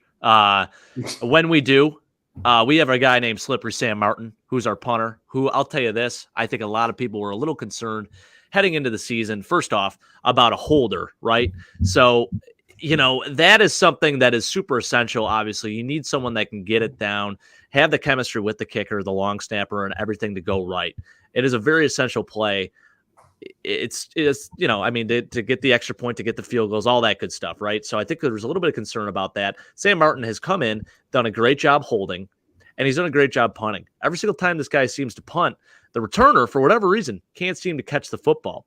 So it's a beautiful thing. I call him Slippery Sam Martin. I mean, this year, we haven't punted much. We punted 11 times. He's got a 48.2 yards per punt average, which is incredible. I'm not exactly sure what his net average is, but I'm sure it's probably amongst the top in the league as well, which is great. So in terms of, there was a whole situation with Punt God, which was awful at the beginning of the year. But I'll tell you this, man, Sam Martin has been super impressive to me. And with the limited time that he's had to be out there, done a tremendous job. So shout out to him. He's done great. Yeah. Then you got Tyler Bass, who's 9 for 11 on field goals. He's made every single extra point. Couple blocked field goals this year. And I don't know if that was really totally on him or if it was just a matter of the timing or whatever it may be. So obviously clean that up a little bit, but really hasn't been called to action a whole lot, guys. He's done a good job and he's made the field goals when he's needed to. Obviously the difference maker in that Miami game is that missed field goal, which kind of sucks and hurts a little bit. So I guess that's, really the biggest issue. just was that Dolphins game. So you guys know how to block. Let me block that user here. We Yeah, don't have that. There's two of them. You can do it. I could do it. Yep, I'm doing it Yeah. right now. Appreciate it, guys. There's one more ahead of you. Yep, I got him. I don't know what's up with all these bots coming in, but I guess, hey, it's more viewership. So appreciate the heck out of you wherever you are, wherever you're located. Just quit spamming us. What the heck, man? I think. Are you done? I'm sorry, Jake. Did I interrupt you? No. Go ahead, Sean. What were you gonna say? I was gonna say I think that the one Bass block, he kicked it too low because of the wind. Yeah, and he just messed it up, and then the other one was just a good play. But I mean, I'm gonna break it down individually. So like, I know it's overall special teams, but I give Sam Martin an A plus, Bass an A plus, but the special teams like coverage and gunners, I'm gonna say I'm not gonna give him a good. You're not gonna like my grade. I'm gonna give him a C, just because I mean they're actually ranked really low. Also, I think we're like 26. We're like 26th overall in the NFL. But I mean, I've seen us on the coverages we're not blocking at all. Like all the gunners of the other teams are always in the face of the returner. Yeah. And the guys that are supposed to be blocking them are always chasing them and trying to get in the way. And then I mean, they're good. They got a good squad out there, but they're just not performing very well. And I don't know if when they grade PFF, I don't know if they look at they don't punt that much, so their special teams grade is lower because they're not doing it as much. So I don't know if that's how they grade the overall. But I mean, I've seen way better play from these guys. I mean, last year they were phenomenal. I just think, I mean, it's nitpicking again. They still got to, we have a lot of great players on special teams, but I just think they've been underwhelming. I'll say this, though, to their credit, in terms of the opposing team's starting field position on kickoffs, I feel like, not kicking it in the end zone has been the move. I mean, they've started before the 25 more often than not, which is a great thing to see. So for kickoff coverage, definitely. For punt coverage, I see what you're talking about, Sean. Definitely. I think that's part of Bass too. Like he's got that good hang time on the kickoff. Yeah. So it gives him a lot of time. But I mean, it's more of the punt coverage is what I'm not happy with. I mean, like you said, that Bass has a perfect short kick. Right. It works to our advantage so many times. And I mean, Bass is sacrificing his percentage of touchbacks. Yeah. He's sacrificing that stat, but I mean, he's putting our defense in a good spot to start games or start drives oftentimes. Can't agree. Yeah, can't agree enough with that. Brett, what do you think? I mean, I agree with you guys, and I agree with Sean on what he said about as far as the coverage on the punts. I think a lot of it has to come down to, for the punts, it's more of the hang time. I don't think there's enough hang time on Sam Martin's punts, and I think that's the biggest reason why the Gunners aren't being able to get down the field. I don't know where he's at as far as touchbacks, but I know he has to be up towards the top of the league in touchbacks just because, for the amount that he has as an average for the 11 punts that he has to be right around, the top 10, in my opinion. He just doesn't have the ability to get the Gunners down there and have them be able to pin somebody down at the 1 or 5 yard line. So I'd really like to see some more hang time, and I'd like to see some more angles. It seems like to me that the punts are just going towards the middle of the field. So I'd like to see him angle them off and then pin him towards the 3, the 4, or the 5 yard. But I really like what I've seen out of Tyler Bass, especially with having a new holder. I think that's a big thing as well. And this is the first time, in my opinion, when he was a rookie, I was kind of worried, is he going to be good in the NFL? And now I'm comfortable with having him in the NFL, and having him as our kicker. To start his career, I wasn't a fan, to be honest with you. Steven Hauschka. I was all about it, man. I was like, how's Hauschka going to be? But, I thought for sure that this was a mistake. I'm like, you trusting and relying on a rookie.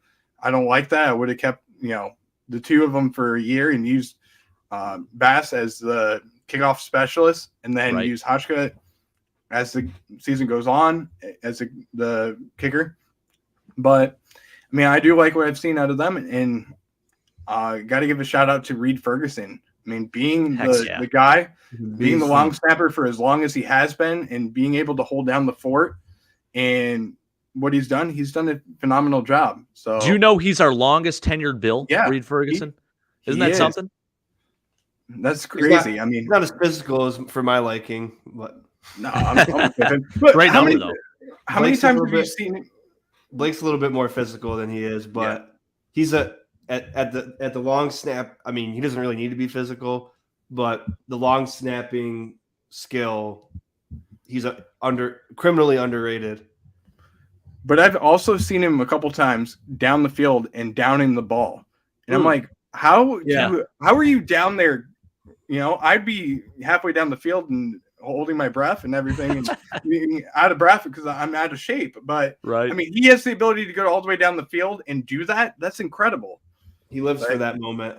Yeah, to run down the field and get the ball. Yeah, exactly. Right. I mean, he's only on the field 5% of the plays that we ever have. So I mean, I'm happy. I'm happy with what paychecks for them.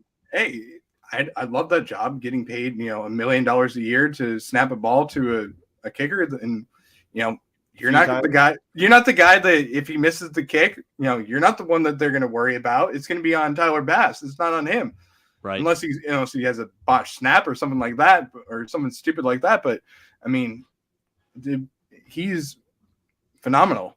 But as a group, I would give him a B-. I think that there's room to improve. I think it's more based off of losing Heath Farrell and having Matthew Smiley come in. Yeah, I really don't like what I've seen out of Smiley. I really don't. And I think that next year we're going to have to go with a bigger name for a special teams player. And maybe you can throw out a guy and get him away from the Patriots and get Joe Judge. Ooh. How would you guys feel about that? I don't know, man. I don't know. I mean, for a special teams guy, he's one of the top. I mean, he really is. He's been incredible. He was great in New England doing that, but definitely not a head coach guy. That's for sure. Does Judge have the special teams right? I thought he was doing the offense. He's an offensive coordinator now. He's doing a little bit of everything right now. It's insane what they're doing over in New England, man. But I definitely would be open to that for sure, Brett. I would love to see it, and I'd love to get somebody away from the Patriots, and I'd be happy with that. I think I'll tell you this. I think he's more hurting them than anything, so I think you keep him. Yep.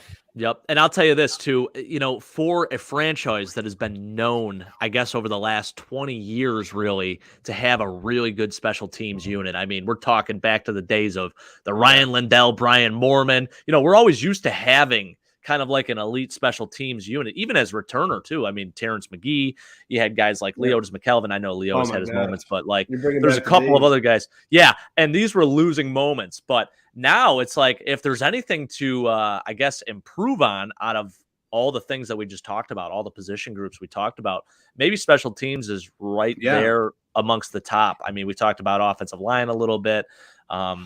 I would say special teams is probably one of those things that we could probably improve on the most. And I'm not even saying we're playing bad as a special teams unit or anything like that.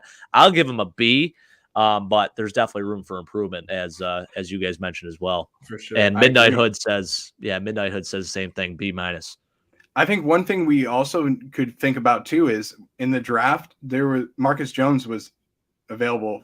You could have went after Marcus Jones and had a kick returner and a punt returner that was really good.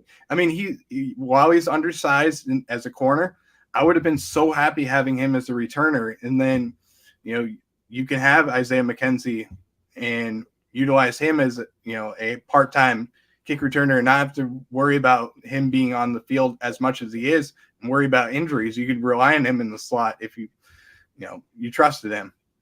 And it begs the question too, like the whole Tavon Austin thing. Like, why did we actually bring him in? Was it to have him compete as a returner? I mean, I didn't really get that whole thing at all. No. I thought there were going to be I had high hopes for Tavon Austin. I thought he was going to have a career revitalization, based on what I was hearing in minicamp, but it just hasn't really seemed to happen. So, I mean, I like Shakir back there though. Yeah, I mean, he's sure-handed. That's the most important thing. At this point, you just want someone who can catch the football, make sure that, they feel that that's the number one thing. And if you can make a play, go ahead and do it. But I think losing Andre Roberts was a big part of why our special teams last year went down. Yep. So I think that was huge. And then this year and last year, I mean, I've noticed the numbers have gone down, and that, like we said, I think that's the area that we can most improve on. And I hope we can find somebody that's a good punt returner and a good kick returner in the next year or so, because that's going to be a position that I'm really worried about. Yeah. Funny story. I think I might have told Jake. I'm airing it out. I've held it in too long. Last year, it might have been last year, but at least 6 months ago, I messaged Andre Roberts and I said, if you held on to the football, you guys would be in the playoffs right now. He messaged me back like 3 months later at like midnight my time and was like, man, you don't know shit about nothing. If you watched the season, you would have saw that it had nothing to do with me. I was like, wow, he answered. I said, wow, I mean, I loved you when you were in Buffalo, but damn, I mean, you cost that game. But that's awesome. I mean, I loved him when he was in Buffalo, but like the thing about him was he demanded a lot of money just to return kicks. Like, right. We could pay, we have our receivers like Shakir, who's playing receiver, actually playing in the game unlike Roberts, and then possibly could be returning. I mean, Andre had some good returns, but in the big moments near the end, he didn't really have solid games. And he was good for us for a long time, but I was fine getting rid of him. And then I just thought it was really funny when he messaged me like so long after. That's like, this guy's got millions of followers, and he randomly at midnight he had to get back to you, Sean. I mean, what if he has a comeback and it starts doing amazing, and it's all because I talk crap to him that one time? Right? I remember that loser from upstate New York said I was trash and lost us the playoff game, or lost us the game before the playoffs and against the Raiders. Oh man! And this is why he doesn't come back to Buffalo. Yep, yeah, I mean, that's right. All because of you, Sean. If I'm that important to him, that's awesome. I'm still so shocked that so long. It wasn't the day I did it. It was months, and it was at midnight. He was sitting on his couch like, you know what? You were living rent free in his head. That's what that means. Yeah, I'm gonna look at my DMs now. He was probably thinking, how do I respond to this without getting a fine or something like that? That's true too. I was literally crying, like laughing my ass off. I was just like, I called all my friends that I was like, dude, there's no way you're gonna believe this. And started taking the time, but I do gotta say, my wife is doing homework. She has to do homework tonight, and it's finals week for some of our classes. So I'm gonna do my top 5 AFC and NFC. Heck yeah, man! Yeah, get right into it. And I'm just gonna, because I know she's got some stuff to do still. Sounds good. AFC, Bills, of course. Love it. Chiefs, and then I got the Jets at 3 because they're 5-2.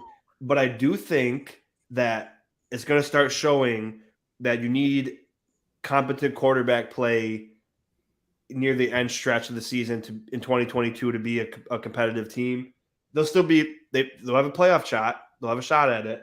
But as of right now, I got them at 3rd because they're playing great defense. Hopefully Breece Hall's okay. I think he might have tore something in his knee. It looked like a non-contact injury. He got carted off the field.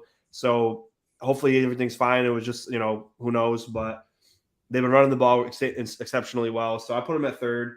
And then I got the Bengals, Ravens, because the Ravens are going to get Ojabo soon. They're getting healthy on defense. They got the offensive weaponry. They've been missing Bateman for 3 weeks now. So they'll be fine. And then the Bengals are starting to heat up. And what the heck happened with Mark Andrews today? That's my question. Yeah, I don't know. Invisible out there. I know he was banged up, but my gosh. Yeah, it's National Tight Ends Day. Yeah, I guess. I had the Chargers thinking about being in the top 5, but they look terrible. Their defense is just. On paper they had the best defense in the world. Preseason, we all said it. We're like, this defense could be the best we've ever seen. Yeah, and they're just terrible. They're decimated by injuries too. The Chargers. I got to give them that. They're decimated, but that's my top 5 for the AFC. And then the NFC, it's Eagles, of course, because they're 6-0. But I will say the Eagles have had a out of everybody in these top 5, they've had the easiest schedule. So they're still 6-0. They're doing enough. I got the Eagles, Cowboys, 49ers, Vikings, and Giants. The Giants are the other team that I'm saying they're going to have competent quarterback play, because if you're just a run team with Saquon, solid teams are going to stop you. Playoff teams are going to stop you every time. So Jets and the Giants, the New Jersey teams, they've been pretty solid this year, but they got to do more with the quarterback. Jets have more offensive weapons as far as receivers go, than the Giants do. So they might be, if Zach Wilson could take a step, they might be better off than the Giants are. But I mean, right now the Giants are 6-1. I mean, Daboll's the players' coach that everybody loves to play for. And I think what's not being talked about enough for the Giants is actually Wink Martindale. I think he's more important than Daboll actually is. And I mean, and that's another reason why I think the Ravens have been so bad. I mean, at defense in the second halves of games. Wink Martindale is he could change a whole defense. He's a genius. So I mean, Daboll, he's got the guys fighting hard. So I got to give him that credit. But I think Wink Martindale is a little bit even more important than Daboll has been to this Giants team. But the Jets and the Giants, they're going to have to show they could beat people with their quarterback. So they're in my top 5 for both conferences right now. But that's what I got. And then let me know before I go if you guys think that's cool. Or no, I think you're pretty much spot on. I think the only difference I would have there, Sean, I would say mine are pretty much right on point with yours, but I would put the Bengals probably my 3 team for the AFC just because of quarterback play. Like Joe Burrow's he's looking like the old Joe Burrow, right? I think he had, there was a little bit of a recovery time. He had the spleen. Yeah, he looks incredible. Jamar Chase, I know he got banged up a little bit, but Tyler Boyd had a monster game. I mean, they got T. Higgins back now. Hayden Hurst is balling out. They have a tight end now, too. I mean, come on. Like, that's crazy. Mixon, Joe Mixon. Yeah, I mean, that team is looking good. They're starting to roll through a little bit. So, that's definitely a team to look out for. But I still think, like, the gap and the tier levels of these teams is it's so far apart. And it's been a while since the NFL has been this far apart, like, in terms of how well the teams have been playing. Like, I feel like it's like the Bills are right here. Like, they're up high. You can't even see them on the screen. They're that high. Then you have the Chiefs, which are still, they're playing at a high level. Obviously, just whooped on the 49ers today. They're looking really good. Obviously, they're cream of the crop. The Eagles, I'll put probably right at number 3 if we're going overall power rankings, because they're undefeated. You can't not put them there. But then you have these other teams, and I feel like they're just so inconsistent, and they're just not – like, I don't know who's for real and who's not. I know that the Bills are for real. I think I know the Chiefs are still for real. But after that, like, even the Eagles, are they – I don't know, man. Like, I just don't – I don't see it. They have a very – the rest of the year, too, because I got a lot of friends that are Cowboys fans, so we always talk about it. They got probably the easiest schedule, and they might go undefeated, to be honest. Like, their hardest games, I think, if I remember correctly, is Dallas and the Giants for the Eagles. I think I might be wrong. Crazy. They might have another good team in there, but they might not lose more than one or 2 games, to be honest with you. So, I mean, again, I got a lot of friends that are Eagles fans too. They're playing good football, but I mean, people are just. I think the media is overhyping Jalen Hurts because he's been running the ball, but like, he had 150 passing yards against Dallas and 30 rushing yards. Cooper rushed through 3 picks. It gave him short field, and then Mike McCarthy went for it at the 30. Right. They went for it at the 30, exactly. and then they still caught up. They lost by 9, but right. I mean, I think the Eagles they're playing really good, but I think they have to be at the top because of their record. But I think skill wise, I don't think they're number 1 in the NFL. Overall, people got them number 1 still because they're undefeated. But I mean, they're definitely a top 10 team. But of course, I think they're getting a lot of love. But I'll let you guys wrap the show up, and I just want to say thanks again, Mike and Jake, for having me on. And I'm so glad Brett got to come on. And I love doing this roundtable. We got to do this again. I mean, we got a bye week still, so who knows? But I really appreciate you guys. I love both of you very much. And go Bills, and wrap up this show, and let's get it. Heck guys yeah, have a man. blessed Yeah, night. I'm going to let Brett finish it off here. I'm going to let him get into his rankings here. So thanks again, Sean. Appreciate you, man. Of course. Thank you guys very much. It was very fun. Every time it's awesome. So God bless Absolutely. you both. And I'll talk to you later tonight, probably. Hey, you too, brother. Be safe All right, out there, guys. huh? Thank you. You too. Thanks, All right. Sean. See you, All man. right. Peace. Yeah, so Brett, give me your rundown, man. All right, I'm going to give you my rundown. I mean, I'm going to keep it the same way with you. I think it's the same for the AFC. It's got to be the Bills at number 1, and then Kansas City, and then the Cincinnati Bengals. And I liked what I saw out of Cincinnati. I picked up Tyler Boyd because I needed a fantasy wide receiver, so I was happy with that. Got that done, and I don't know if you've ever played like on the Sleeper app. Yep. But yep. I'm playing on the Sleeper app, and Tyler Boyd was available, and I'm like, okay, I'm projected to lose. It was like there's 74% that I was supposed to lose. Oh, wow. And I ended up winning this week just because of Tyler Boyd, and I also had Josh Jacobs. So both of them you went had off. yourself a day. I had myself a day, and I'm going up against the number 1 player in the league. So I'm like, that's great. I'm like, sweet, I got to win on him, and he's the commissioner, so he's rigging this thing. You know how it's going. Of course, right? So I'm like, all right, whatever. I got the win. So then I text him, and I'm like, dude, what's going on? He goes, oh, my team had week. I'm like, no, you just got your butt whooped by a team that's in last place. That's what happened to you. So I gave him a little bit of a attitude about it, and I said, dude, you just got whooped by the last place team, and now I'm 2-5. So there you go, man. That's awesome. That's great, so man. I felt so good about that, but yeah. that's the thing. And then for the NFC, I think obviously you got to go with the Eagles, right? The Vikings. I mean, I think the Vikings are the sleeper team right now. I agree. And then, I really do think they're a sleeper. And I mean, you could say, you can move on from Adam Thielen at any point. We play him in a few weeks here too. Yeah, that's right. Yeah, but I mean, you can move on from Adam Thielen in the trade market and get some picks out of him. And then the third team, I mean, it's really hard to say who's going to be the third team. I mean, if you're looking at the playoff picture, right now it's the Seahawks, and they've been the surprise right now. Who would have thought that the Seahawks would be as good as they are, and how good Geno's been so far? So I would say my third team would be obviously the Giants, but I mean, Seattle's looking pretty good too. Seattle can score. I think that's the biggest thing. Seattle can score, dude. And Tariq Woolen looks great as a rookie for their DB. Yeah. I mean, that DB unit, they have Quandre Diggs, they have Tariq Woolen. I mean, that defense actually isn't terrible by any means. And now you got Kenneth Walker starting to go off too as a running back. I mean, they look pretty good, man. Well, DK went out too, and they still win the game. I mean, that was scary. So, I mean, he was carted off the field, but they can still do this without DK on the field. I mean, I don't know where they're going to go. They could be really good. I mean, the sky's the limit for them, and we're projecting to have them as the number 1 pick.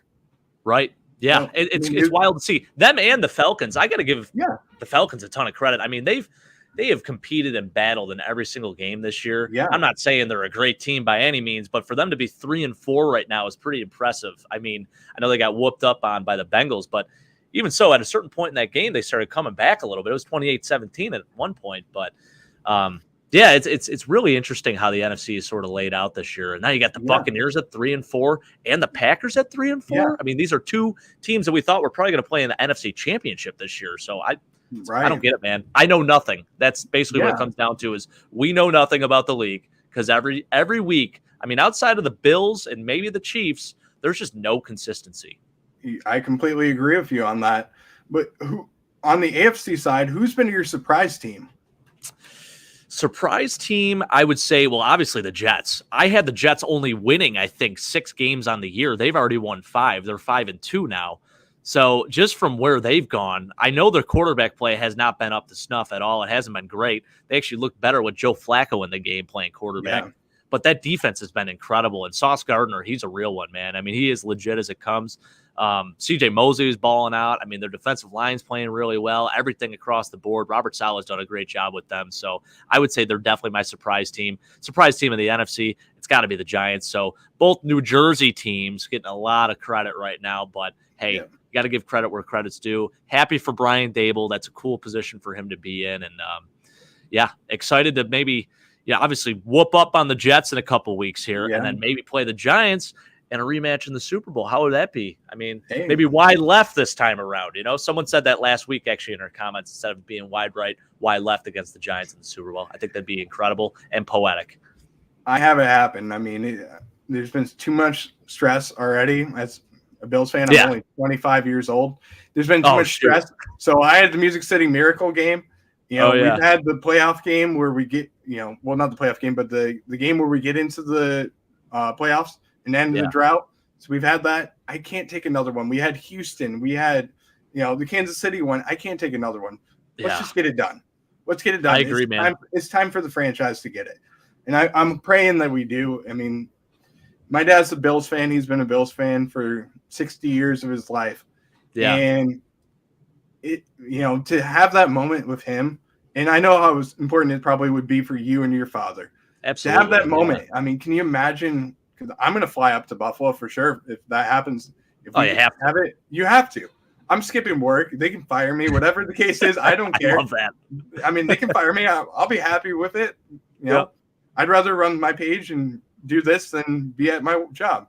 So if it happens, I'll be up there. I'll be happy. And hopefully we can get everybody together, get Sean, get you, get Mike, and have everybody come together and just enjoy it. Hey, yeah, I saw you too. So Brett, there's a private chat here, right? So just in case, things go south or if someone can't hear someone, you got to put in the private chat. So Brett put in earlier, we were talking about our bet with James Cook and Devin Singletary on total yards. Brett says, how about I get in here? I'll go up and I'm assuming you'll treat me to some Anchor Bar wings for giving Reggie Gilliam the A grade. So I want to say this, no disrespect to Anchor Bar. Still very good. Anywhere you go in Buffalo, it's good wings. Yeah. But Anchor Bar's a little commercialized these days. And it's awesome. The history is really cool because it's like home of the original Buffalo wing. But Barbell Tavern, Brett, I'm going to change your whole life. We're going to take you to Barbell Tavern. You're going to get the honey butter barbecue wings, Cajun honey butter barbecue wings. And you're going to be like, you might faint because it's that good. I mean, they are the best wings I've ever had in my entire life. Their medium wings are really good too. But that Cajun honey butter barbecue, it's special, man. So best wing joint, in my opinion, that I've had so far. I still have to try this other place called Wing Nuts. So I have yet to try that. It's been popularized a little bit on Pardon My Take. I don't know if you listen to them with Barstool Sports. Yeah, so they went there. They said it's amazing. And I know a lot of people in the Buffalo area say it's incredible. And I think they just do basic wing flavors, which is kind of fun. Just the mild, medium, hot. If you get mild, you can get the hell out of my face because anyone who eats mild wings, I mean, come on. You got to have a little flavor, right? So at least do the medium. But, so you got yourself a deal there, man. We'll if you ever come up to Buffalo, let me know. We'll go to Barbell. We'll get it done. We'll get the real wings here in Buffalo. I'll be up in July next year. I can't wait for it. I love it. Awesome, man. Sounds good. Yeah. So, I guess, any closing thoughts for you, Brett? I mean, let's talk about a little bit of a surprise here. This is my biggest surprise out of the AFC is the Broncos struggling. I mean, that's my biggest surprise. I thought for sure that getting Russell Wilson, you're going to have a Super Bowl caliber team now. And now sitting at 2-4, they lost today 2-5 now, and Russell Wilson's out, and the team just doesn't look that good. And now they're going to probably have to sell out and sell Bradley Chubb, and Melvin Gordon's probably going to move, and maybe you move on from Cortland Sutton and Jerry Jeudy and just rebuild. I'm shocked about that. And Jerry Judy's a trade prospect right now. He is. That's crazy. And, it's surprising. But my biggest surprise for the AFC is, while you said the Jets, my biggest surprise is how well the Houston Texans are playing. I would say that they're playing pretty good. And they've won a game. They've won a game. Well, they've won a game and tied a game. But they've also been competing in almost every single game, and it's coming down to the wire. And then on the other side of the conferences, with the NFC, I would say the Commanders and how well they've done and competed in games as well. So, I mean, it's any given Sunday, but you could really see these teams, they have good coaching. I like Lovie Smith. I wish he would have had more success in the NFL and won that Super Bowl, that he should have gotten.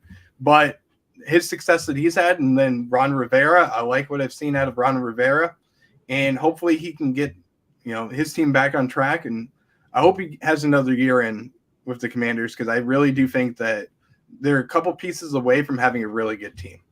That's Taylor Heineke's team, by the way. Yeah, like, it is. Listen, no disrespect to Carson Wentz, but they just look more passionate with Taylor Heineke in at quarterback. I mean, there's so much more energy. They were juiced up, man.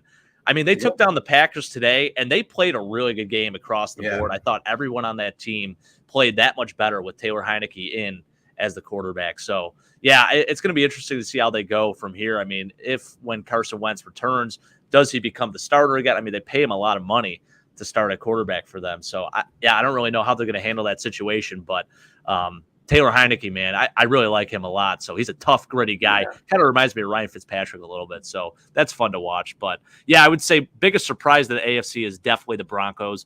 I had the Colts as well.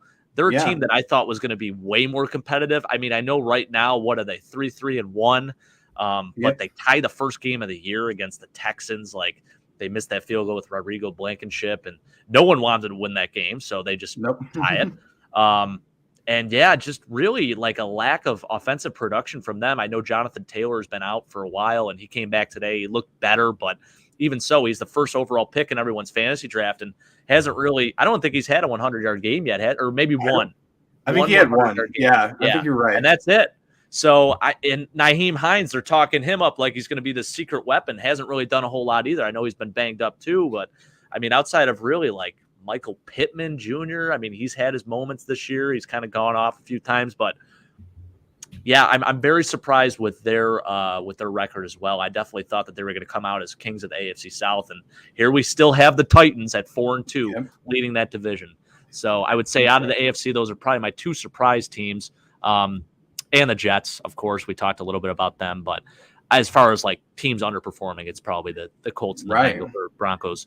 NFC, man, it's the Packers and Bucks, as we talked about. It's just for them to both be 3-4 right now, for us to be going into this Packers game with, I'm sure, a lot of the Packer fan base thinking like, we lose another game here, we're 3-5. We might want to start thinking about trying to get a higher draft pick. It's crazy to even think that they might have that mentality, but it might be one of those situations. So, just something you never would imagine, especially with Aaron Rodgers at the helm. And he's had his losing seasons there, but I think with the lack of weapons that he has right now, they just can't get anything done offensively. It's crazy. Completely agree with you. And I'm going to throw one other thing out there this week. I mean, shout out to the two XFL quarterbacks that got wins today. Yeah. Taylor Heineke as well as PJ Walker. PJ Walker. Who would have thought that PJ Walker would get a win today against the Bucks? Because the spread on the game was 10.5. I thought for sure the Bucks were going to blow them out of the water, especially with not having Christian McCaffrey. Likewise. So, I mean, I'm shocked that they not only won the game, which I took them to win the game, and I'm so glad I did. Yeah. But to have them took the Panthers? I took the Panthers. Well, you took the points, obviously, right? I mean, no, I thought they were going to win. I really did. Wow. I really did. I told one person this, and it was my dad. I said the Panthers are going to win today. Watch and see. And we took the Panthers. Wow. So, I mean, in the Vegas spread, we took the Panthers. So I could not believe it, but I mean, just a shock. I love it. Yeah, and we also took the Commanders, but thank God we did. So we got those pulled it out too. I didn't think they were going to win, but they won. So I'll take it. And I feel like we were saying the same thing last year, where it's like every Sunday is any given Sunday. This year, it's been more evident than ever. It's crazy, man. I mean, we have an upset every week. Like in all of my eliminator pools, it's down to like 2 people, and usually, at week 7 of the season, like you have a decent amount of people still around, but there's just been so many upsets, and it's like every week there's one.